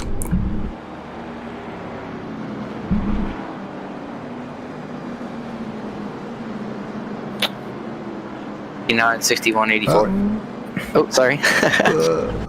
Secret numbers there, but all right, Nick, welcome to the booth. We don't know what those numbers mean. Hopefully they're not important, but what is important is this race is coming to a close, and your teammate there, Josh Adams, you guys have been the class of the field, but it's coming down to about 12, 13 lap shootout. So you think you got enough? Think you can hold them off? What's the deal, my brother? I hope so. I don't know. I know Josh has that one hot lap on his tires. I don't know how much difference that will make, but that caution kind of worked out. Came out right as I was exiting the pits, so we'll see what happens. I don't know. I would have preferred that to go green there, but I think it'll be pretty exciting. Yeah, we've seen that, you know, we've seen, you know, Pocono in the past. Sometimes there's downshifting, sometimes it's, you know, all fourth gear seems to be the pace here tonight. So how difficult is it to pass without, you know, having that extra RPMs with the downshift, just keeping it in fourth all the way around? Yeah, it's really hard. It's hard to get a run on somebody unless they get a little tight and have to get out of the gas a little bit. That's how I made majority of my passes tonight, is just waiting for somebody to mess up a little bit. But yeah, the car is really tight, so it's hard to pass somebody on the inside too. You need all the track to come off the corner and keep your momentum down the straightaway. Yeah, we've been seeing that, man. But you know, like I said, we'll let you get back to it. You get about probably 12 laps green flag racing to see if you can get it in victory lane. So we wish you luck. Thanks, guys. All right, that is Nick Massey. I don't know what those numbers mean. Probably tire wear, but top secret team numbers there. But you know, that's that's him getting the 95 and him both on Rubbins Racing's Motorsports. And you know, they're gonna race hard. They're gonna race clean. But you know, they both want. Maybe Rubbins Racing. Yeah, you know, that name had to come from somewhere. Oh yeah. This, you know, every name has a source, just like the name of this channel, and you know how so badly we want to leak it. Well, you know, I mean, he personally leaked it on one of our old podcasts, Corey. So maybe if somebody really wants to do some extensive research, it's in like the last 5 minutes of a podcast called a podcast about broadcast on BTR TV, but. The lights are out on the pace vehicle. A couple guys will get the wave around, and wave around here is quite a bit of work getting all the way back in time, but they should be able to get there no problem. But it's going to be Damian Leininger on 7-lap-old tires. He finds himself in the control of this race. Josh Adams to the outside of row number 1, and then Nick Massey in the 3rd spot, which I feel like is probably going to be the money spot, if I'm being honest. And then Chris Wright, we know he's fast, at least for the first 5 laps until Massey and Adams pull away, but maybe 11, 12 laps is going to be enough for him to be able to hang on. Yeah, it's going to be interesting for sure. Coming down to the end of this race, Corey, not a whole lot of time left. This may not also be the last caution flag that we see, so Damian Leininger going to do his best that he can on the older of the tires, and he's going to have a lot of company from behind. The pace car going to be making its way down into the safety of pit road next time they come out of turn 3, because what turn 4? I mean, what turn 4? I mean, technically we just came out of turn 4, but coming into turns 5 and 6. If you want to be that guy. technical. Well, you know, I'll be that guy. Coming into turn 5 and 6, 7 black, you'll be proud of us. You know, we're repping it. But we are coming through turn number 3. Damian Leininger, what's he going to be able to do in the position of the lead right now? He has some hungry guys behind him, probably faster cars, but he's going to try to hang on and see what he can do. Pace car pulls in. We wait for Barney to throw the green flag. There it is. We're racing with 12 to go here at Pocono. Green flag is in the air. Damian Leininger going to end up with a whole shot down into turn 1 this time. He's got some serious company. Look at the fan of race cars back there, all the way back to the back of the pack, and now it's going to be Nick Massey coming down with that second position. Adams is back there as well as Chris Wright. Yeah, everyone, we can see some drivers all the way down to the yellow line there. It's super bumpy if you go all the way down to the yellow line of the back straightaway. So you don't want to be down there, but here comes the 95. Looking inside of his teammate. Massey gets hard in the corner, gets loose on the entry at 2. Opens the door again from Adams to the inside. Can Chris Wright try to fill in the gap? Massey's going to have to drive on the outside hard in 3. Adams drives that in even harder. Here comes Chris Wright to the inside now, trying to look underneath Massey. Couldn't quite get there. These guys get a single out, but the battle is not over yet. Leininger up by about half a second. He needs every last inch of that lead he can get, because I really don't think it's going to last.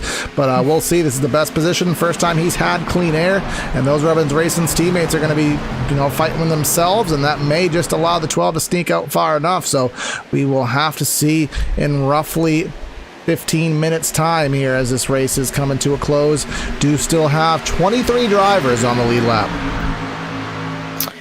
All of these guys trying to battle for position. They're all trying to draft off when another caution flag flies. And as I stated before, Corey, that may not have been the last caution that we've seen. That's going to be the 26 up to the outside wall, Tyler Riggs. That's your Chicagoland winner, Tyler Riggs. He finds himself in a not-so-ideal position here. As taking a look here on the replay.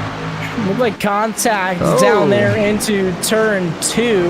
May have been a skosh of, as we call in the sim racing world, net code, but connectivity issues. Connectivity issue, but at the same time, there's times where, you know, the internet will get the best of us, but at the same time, you can kind of tell when contact probably would have happened either way.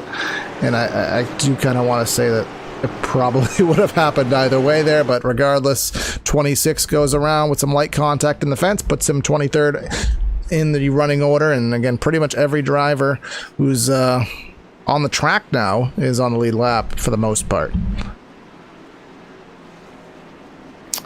So Damian Leininger holding strong out front, Corey, and that was promising up there for him, and now he's got to do it one more time. Yeah, and that's the thing is you get a restart that you know you need, you know it's really important, and you do it, and you're like, I can't do that again, but he's not going to have a choice if he wants to win this race. We're going to be coming to 6 laps to go, which, you know, Brandon, last year, 6 laps to go on iRacing was pretty good, because if a caution came out, that was your race.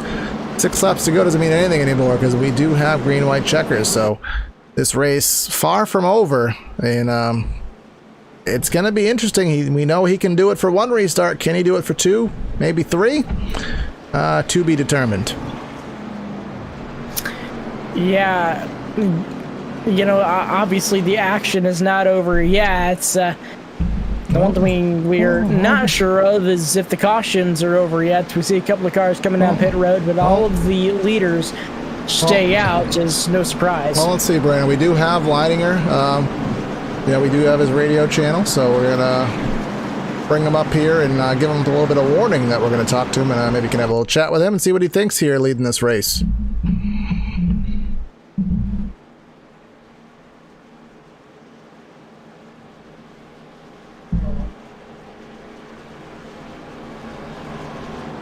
All right, Brandon, we got Damien in the booth. Let's dial him up. Damien, this is Brandon with SimTV. You got a copy? How's it going? Well, man, you're sitting up in the hot seat right now, up at the front of this thing. How are you feeling, and how's the car? Not feeling too great. I mean, my teammates behind me in 2, 3, 4, they got all newer tires than I am, so I'm kind of just hoping to hold on for a good finish. Well, tell us about these restarts, man. Obviously, a lot of chaos going on in your rear view. I'm sure hoping it'll stay that way, but just run through these restarts and how crazy they can get here. Oh, they can get crazy. I mean, if you miss your mark getting into a corner, I mean, we've already seen it today. I think at one point we were 5 or 6 wide or something crazy. Like, there's so much room in the corners, but at the same time, it's so tight when you come off the corners. So it gets pretty crazy, especially with many people shifting and different braking points and everything. Yeah, absolutely. So, focusing on the end of this race, just a handful of laps to go, man. We'll let you get back to it, let you get back to talking with your team, and good luck. Hopefully we'll be talking to you again. All right, thanks, guys. I want to shout out my sponsor real quick, Puck Pass. I don't know if I'll get a post-race interview, but I know they're watching every week, so just shout out to them. Awesome, man. Right on, and good luck for the end of this thing. All right, thank you, guys. All right, so you can see we'll hear the kind of not really pessimistic confidence he has. Knows it's hard to pass, but he knows it's probably not going to be his race and just wants to get the most he can get out of it. I mean, that's a race car driver, though, man. I mean, you got to be hard on yourself, especially in these circumstances. Well, yeah. We know he's going to try the best that he can. He's obviously not going to give up on this race lead, and he's out there to win. But he's also a realist at the same time, too, where if he doesn't win this race, he's not going to be... I mean, of course, you want to win. It's not taking the drive out of the driver, but at the same time, you know when you should win, and you know when you shouldn't win. And probably not a race he thinks he should win, but, does not mean he's not going to go for it. Kind of like buying a lottery ticket. You know you're probably going to lose, but there's always that chance. There is always that chance, and Wandinger looking strong out front as of the last restart, so he just needs one more like that. Is probably be about 5 to go when we go back to the green flag. Yeah, I have a vibe we're gonna get. I'm hoping we're gonna get 1 to go this time. By there's so few guys. So. There's so few guys that are on the lead lap right now that I don't really see a reason that it would extend it. But again, as of tomorrow on iRacing, cautions at Pocono, Daytona, Indianapolis, Talladega. For the few people that do drive the Monza Oval, and I want to say there's one more track that slips my mind, but there'll be a quickie cautions and a maximum of 3 laps per yellow sequence. So drivers and broadcasters alike will all be fans of that change. But let's see what did you call him? Gregory? Gregory, the pace car driver. Let's see. Does he switch the lights off? Does he leave them on? Survey says they're off. They're off. 6 laps to go. We will have... I just tried to do 6 times 2.5 in my head. And 15 miles. How'd that work? 15 miles of green flag racing we will have. Put myself in a box there and almost couldn't get myself out of it. Well, don't put yourself in boxes. I almost just said dig myself out of it, but why would you dig yourself out of a box? That's a question that I can't answer. Yeah, shovel box and a shovel. There you go. You almost said shovel box. Shovel box and a shovel. That sounds like a book, doesn't it? That's like a book. Yeah. I'll go with that. Box and the Shovel by Brandon Kreutz. I'm sure that'll be on the top 10 list in a couple of days. Yep. I'm gonna go get it published right now. Yes, you already have it ready. Yep. All right, and that's what I wrote it 3 years ago. Okay. Does you do this moment what happened? You just had to retitle it. Yep, that's it. Just have an unfinished book with no title. What is this going to be titled? We'll name it in 3 years. But Yep, that's it. Box and the shovel. there you go. But back to what the nature is at hand right now. We're getting ready for a restart. 6 laps to go. Hopefully it's the last one, but we wouldn't be surprised if that is not the case. That 12 is not very optimistic. He's on slightly older tires. He knows his teammates are much faster, but he held on pretty well in the last restart. Can he do 2 in a row? Can he get another good restart and get a good lead? We'll find out together. 6 laps to go. 15 miles here at Pocono. Pace car is going to take the hard left into pit lane, and early in the boxes, Leininger, he's going to get himself the jump, and we're going to get the restart under green flag. Green flag is back in the air once again. Leininger makes his way down into turn 1 as these guys going to be 2, 3, 4 wide back behind him in his rearview mirror. He gets the run that he needs down into turn 1. It's going to be a side-by-side battle for the second position. Yes, it is. Massey and Adams, and this is going to be exactly what Leininger needs. He needs them to battle. He needs any advantage, any lead he can possibly accomplish. But hooking down the backstretch. Big wreck down the back straightaway. Oh, Richard Lafferty, Joe Francis around. And that was big carnage down the back straightaway there. Will put us under caution once more time. One more time at Pocono. Less cars involved in that than I had originally thought, but a couple of cars making significant contact with either each other or the Lafferty went for a 3 wide there. Ping pongs off the 18 and the 50. That was Personet in the 18. And he kind of got the first ping pong back up into Joe Francis there in the 50. Yeah. Wow, everybody doing such a good job to miss that spinning number 50 machine of Joe Francis. Yeah, you can see there, it's a little bit of, that's a late race move. Lafferty was going for it, but and I vaguely think the space was there, Brandon. It just kind of didn't place the car properly, but I think the space was there, just wasn't really executed as it needed to be. And unfortunately, a couple guys got the short end of the stick there.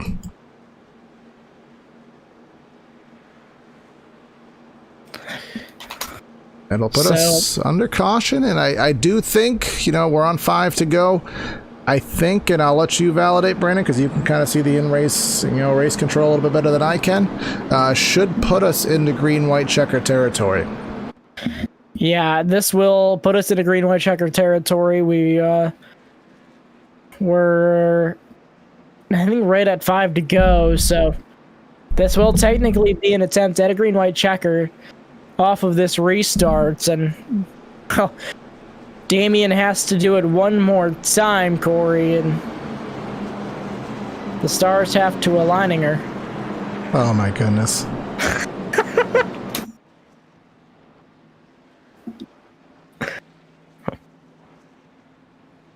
Yeah, like that one? Yeah, it was a thing. Thanks.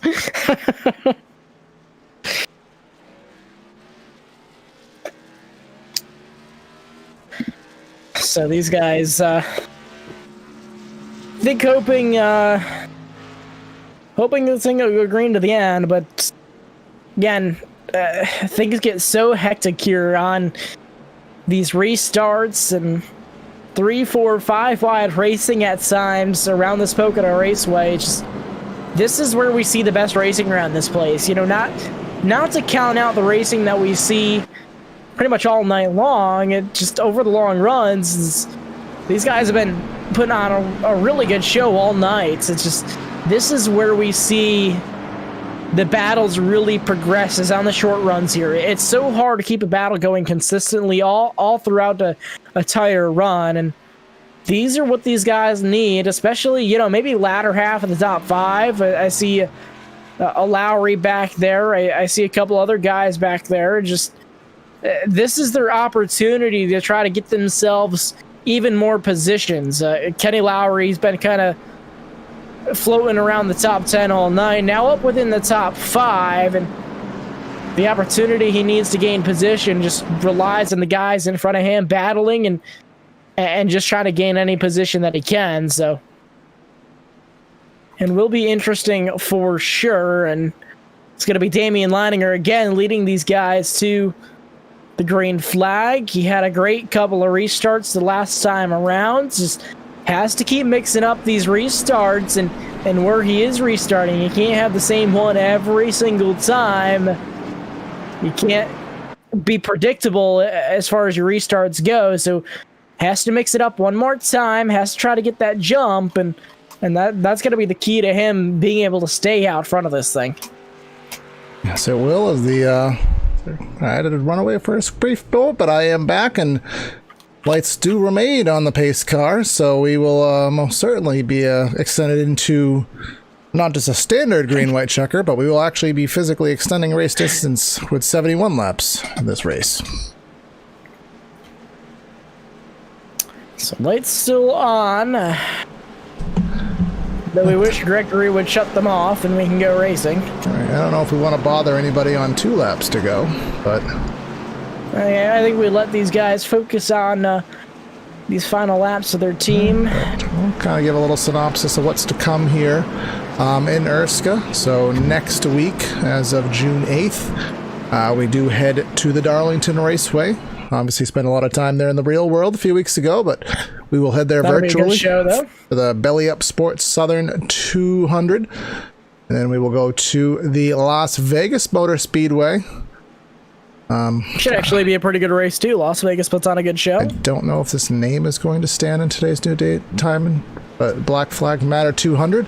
And then June 20th. It's a YouTube channel. It's fine. Oh, it is? Okay. Yeah. Being careful, just being careful.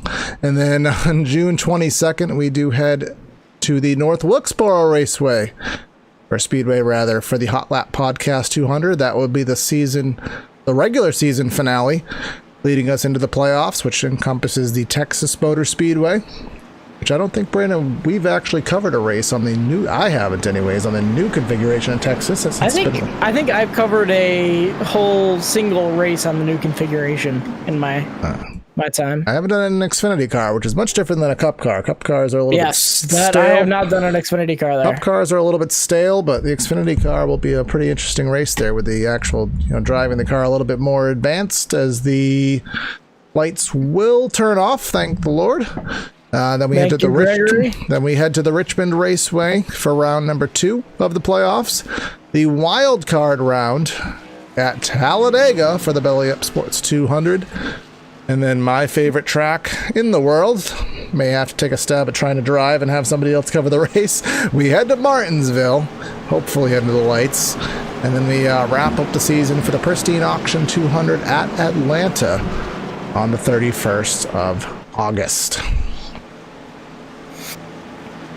So, pretty good schedule ahead for these guys. I really don't think they'll let me drive at Martinsville, but I actually don't even know if I'm as good at Martinsville, but I love me some Martinsvilles. Honestly, it's paperclip, half mile, heavy on the brakes, you can bump, you can bang, and now that we have it under the lights, just I know a lot of drivers don't like it because they're not good there, but you have to just I like it. As a race fan, you just have to love going there, even if you're not fast. You have to love that track.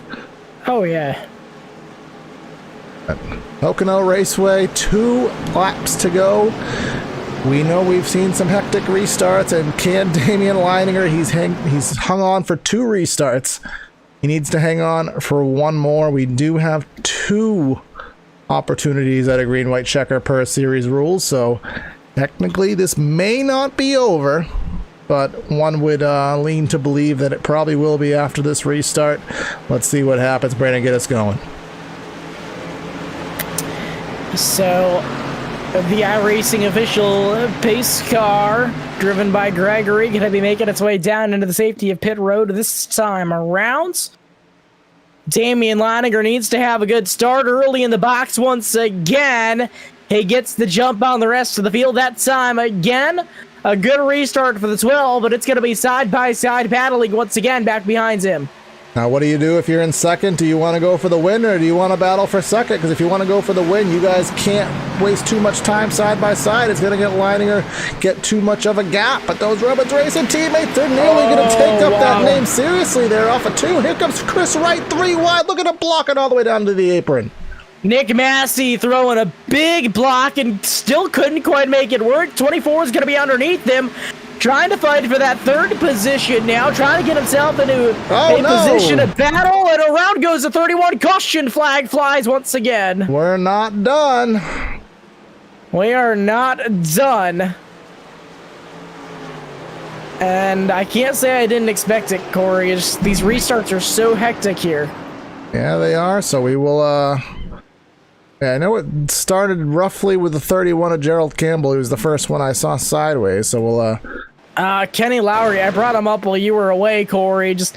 It was such a good opportunity for him to gain more positions and just took a little bit higher of an entry. I don't think he was able to really get that race car to turn on corner entry, and Campbell wasn't expecting it, and Lowry ended up pushing up the track even further, and that'll send that 31 machine around, and a little bit of front end damage to 22, and I see the 18 going around as well as a couple others, so the 4 goes around as well. Yeah, that's the 22 just never got to the bottom in the tunnel turn. So Lowry, I mean, rather Campbell gave him as much room as he could, but ultimately just, you know, he couldn't go any higher. Just the 22 just could not get himself where he needed to be to the inside of the racetrack. And it puts us under, I don't have the numerics on it, but perhaps we can see in our race statistics how many cautions we are at tonight. We'll put up our horizontal ticker, kind of gives us all of our race facts that we've had thus far. 9 lead changes here at Pocono, and we're in our 7th caution. Doesn't seem like there are that many, but 7 cautions here tonight at Pocono, and the fastest lap of the race does go to the 95 of Josh Adams. I'd feel bad for any race leader in this position, but I feel, bad for Damien. I mean, the amount of stress he's going through up at the front of this race right now, Corey. He's on older tires compared to everybody else. 7 laps older tires. He knows that. He knows that he hasn't been the quickest car out of the field. He's got the 2 quickest cars all night sitting right behind him. I mean, you know, and now going through a 3rd restart like this. Yeah, I mean, we talked to him when we talked to him, what felt like an eternity ago, this man, who is hitting the wall there on the, Jake Finch, lucky dog, but 25 laps down, still the free pass. He was kind of pounding the fence there on the front straightaway, oddly enough. Yeah, when we talked to Lanier roughly, half hour ago, at this point, it feels like he didn't have any optimism that he was going to hang on to it. Older tires, not, is naturally not as fast as his teammates, but he's been able to do 2-3 lap stints. He's been able to lead the restarts down and get the jump he needs, pull away by about 3 car lengths. And I'm under the impression we would have had a barn burner finish with him and Adams if it did get down to that white flag and we ran it under green. But we'll have to do it one more time. But one thing that is interesting this time, Brandon, is that Chris Wright snuck into 3rd, so he will be starting directly behind Leininger, assuming that he does choose the inside groove, and it will be the 95 and the 48 together on the restart on the outside. Yeah, so it'll be interesting for sure, and no matter what, once we get the green flag, next flag will end this race. This is our last attempt at a green-white checkered. And I think everybody, drivers included, is happy about that at this point. The more times you have a green-white checker, the more restarts you have, the more chance that caution's going to be you versus anybody else. So let's see what Greg... Are we doing Gregory full name, or are we shorthanding it? What would his full name be? Well, are you serious? What? Gregory is a full name. Gregory is shorthand. Oh, well... What do you think? It's Gregoriuson? Like, I mean, how is Gregory shorthand? That's why I was asking. Gregoriuson. There you go. Gregoriuson. That's the longhand of Gregory, according to Brandon. So apparently, medium would be Gregory, and then shorthand would be Greg. Yes, there you go. The 3. All right. Well, Pokemon have their 3 levels. Gregoriuson, a pace car, the 3rd. Gregorius and Payson. Gregorius and Payson. Yeah, that's it. Yeah. The third. Okay.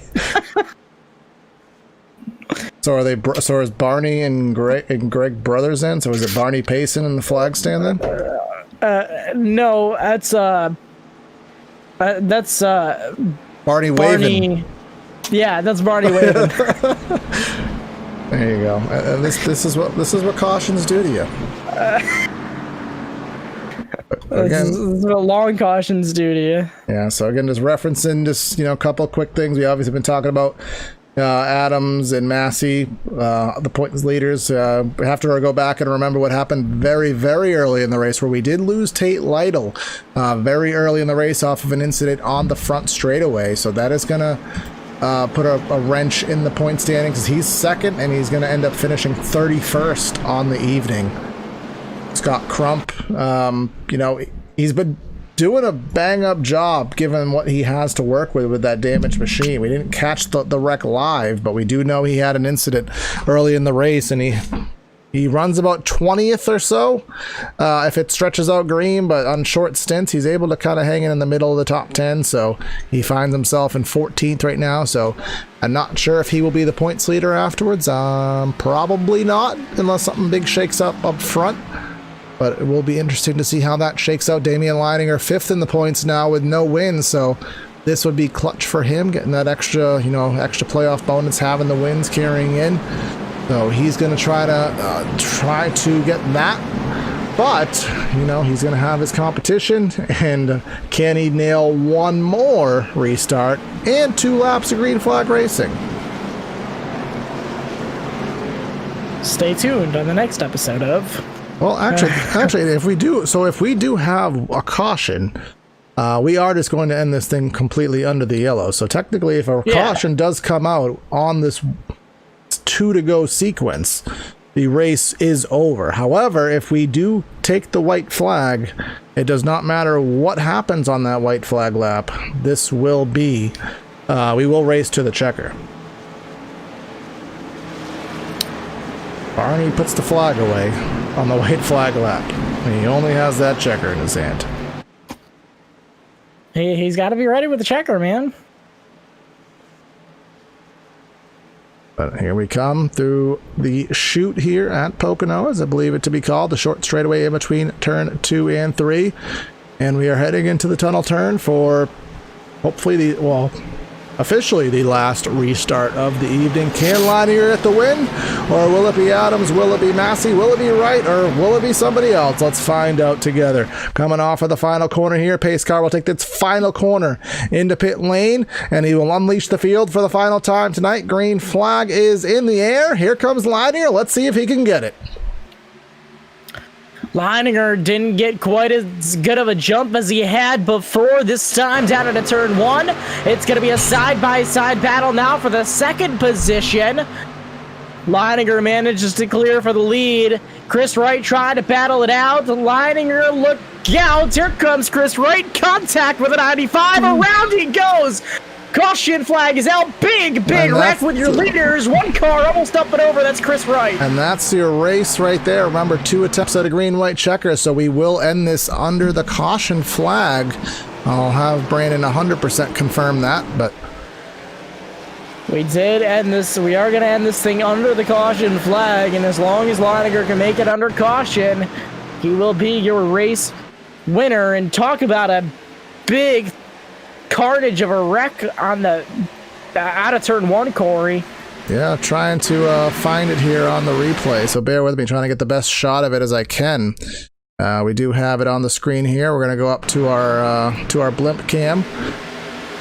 I do think it stemmed approximately with the 24 machine of Chris Wright. Oh, a little bit further back. Let's just do a little bit of rewinding there. You can see the 95.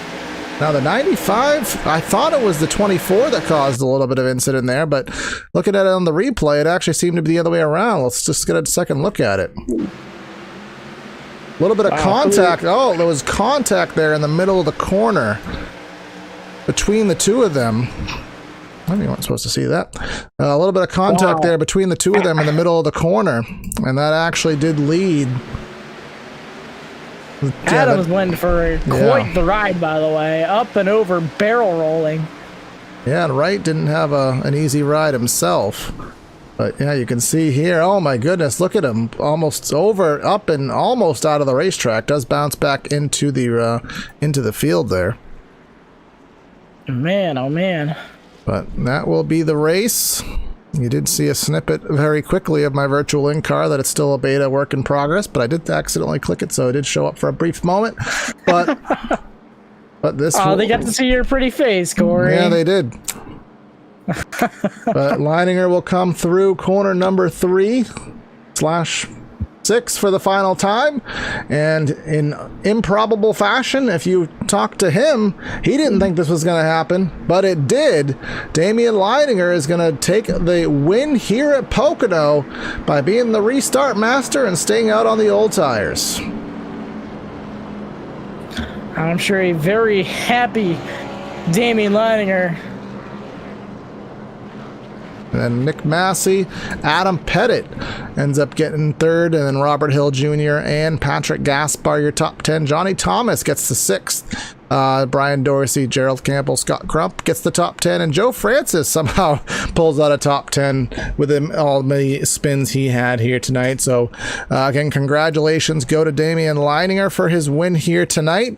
Let's go ahead and give you the final results here, and then we'll take a quick break before we end up talking to these guys in our post-race show. So I'll pull them up on the screen for you right now. Our final results, Brandon, and we'll let them flash by for you guys to check out at home. But what a race, good racing. Didn't really have green flag pit stops really at any point. Maybe one, I think, one cycle of green flag stops, but the caution flag aired its ugly head a lot tonight. But actually, why is this telling me that Nick Massey won the race? Because Leininger tried to go backwards to do a burnout and got disqualified. But he was your race winner. So they are going to register him as the winner, right? Yeah, they should. Just making sure on that. We've heard, but yeah, so Damian Leininger is the winner.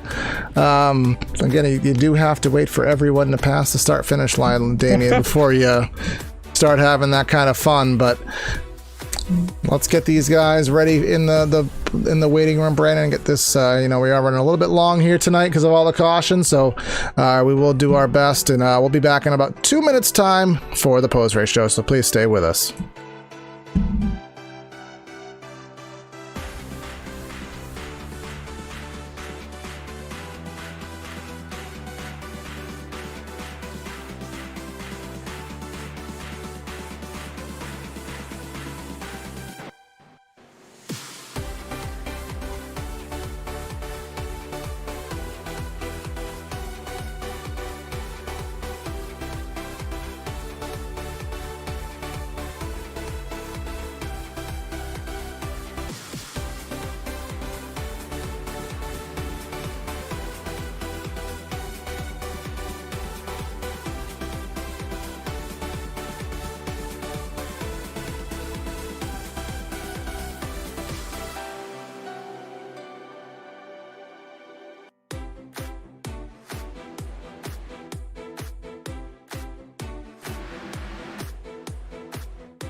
All right, we are back here at Pocono Raceway for our post-race show. So we'll get these guys in victory lane with us, and I think Brandon has caught up with the race winner here tonight, the number 12 of Damian Leininger.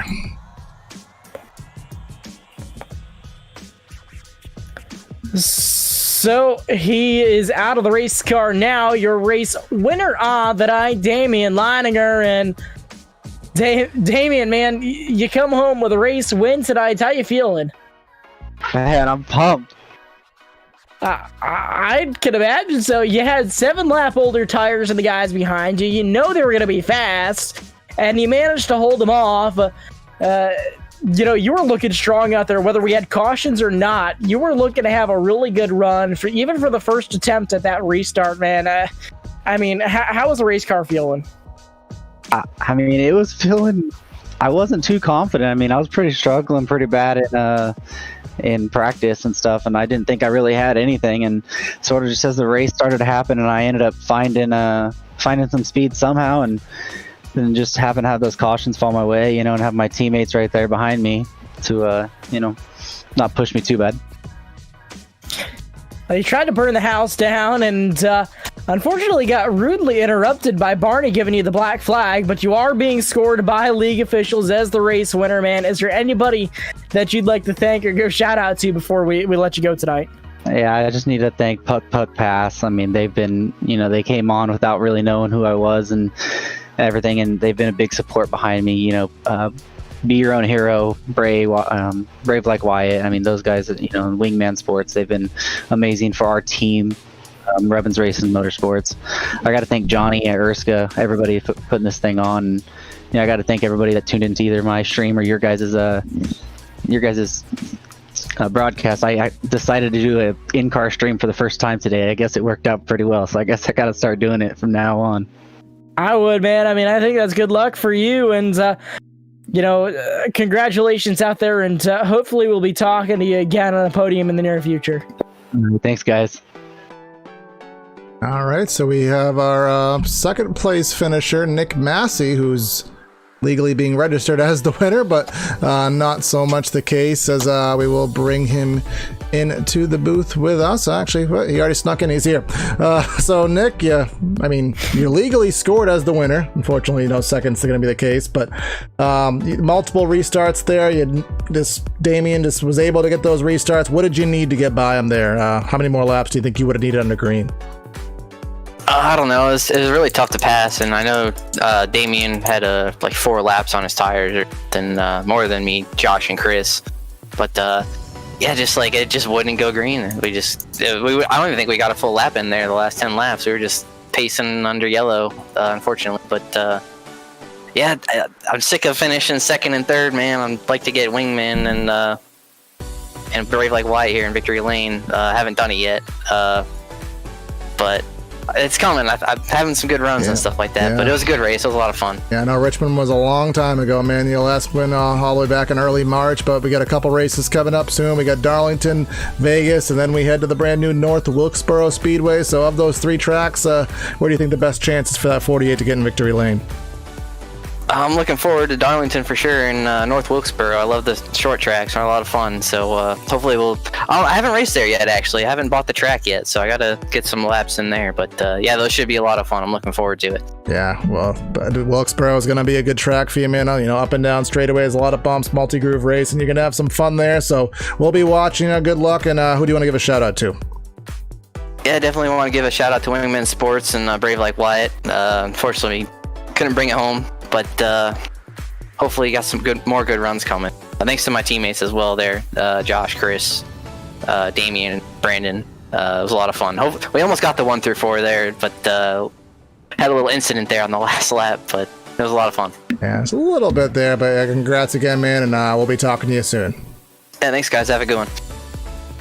All right, and finally our third place finisher here tonight. It's a little bit thrown off with the disqualification there, but we do have Adam Pettit, our third place finisher, I do believe, in the booth for Brandon to speak to.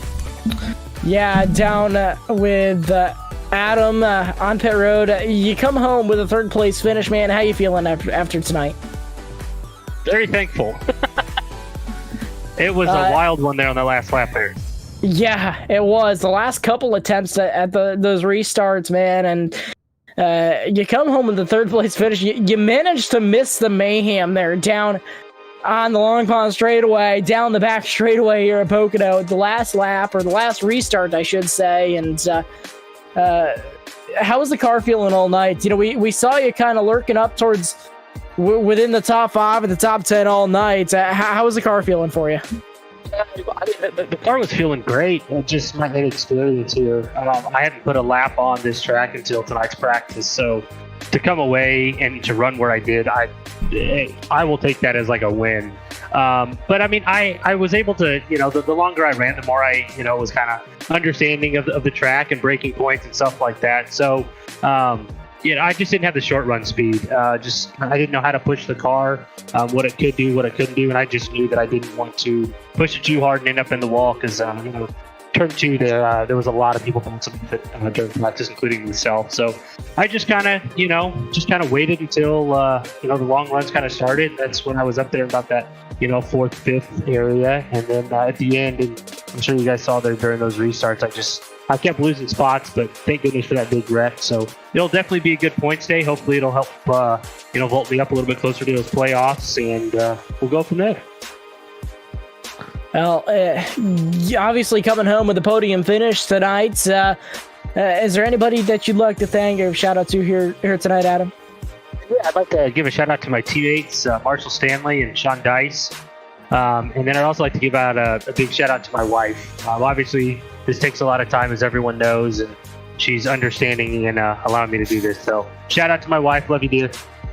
And you guys too. Thanks again for everything that you guys do. And obviously, Johnny, for putting on the lead. Well, awesome job tonight, Adam. And once again, congratulations on your podium finish. Thank you, guys.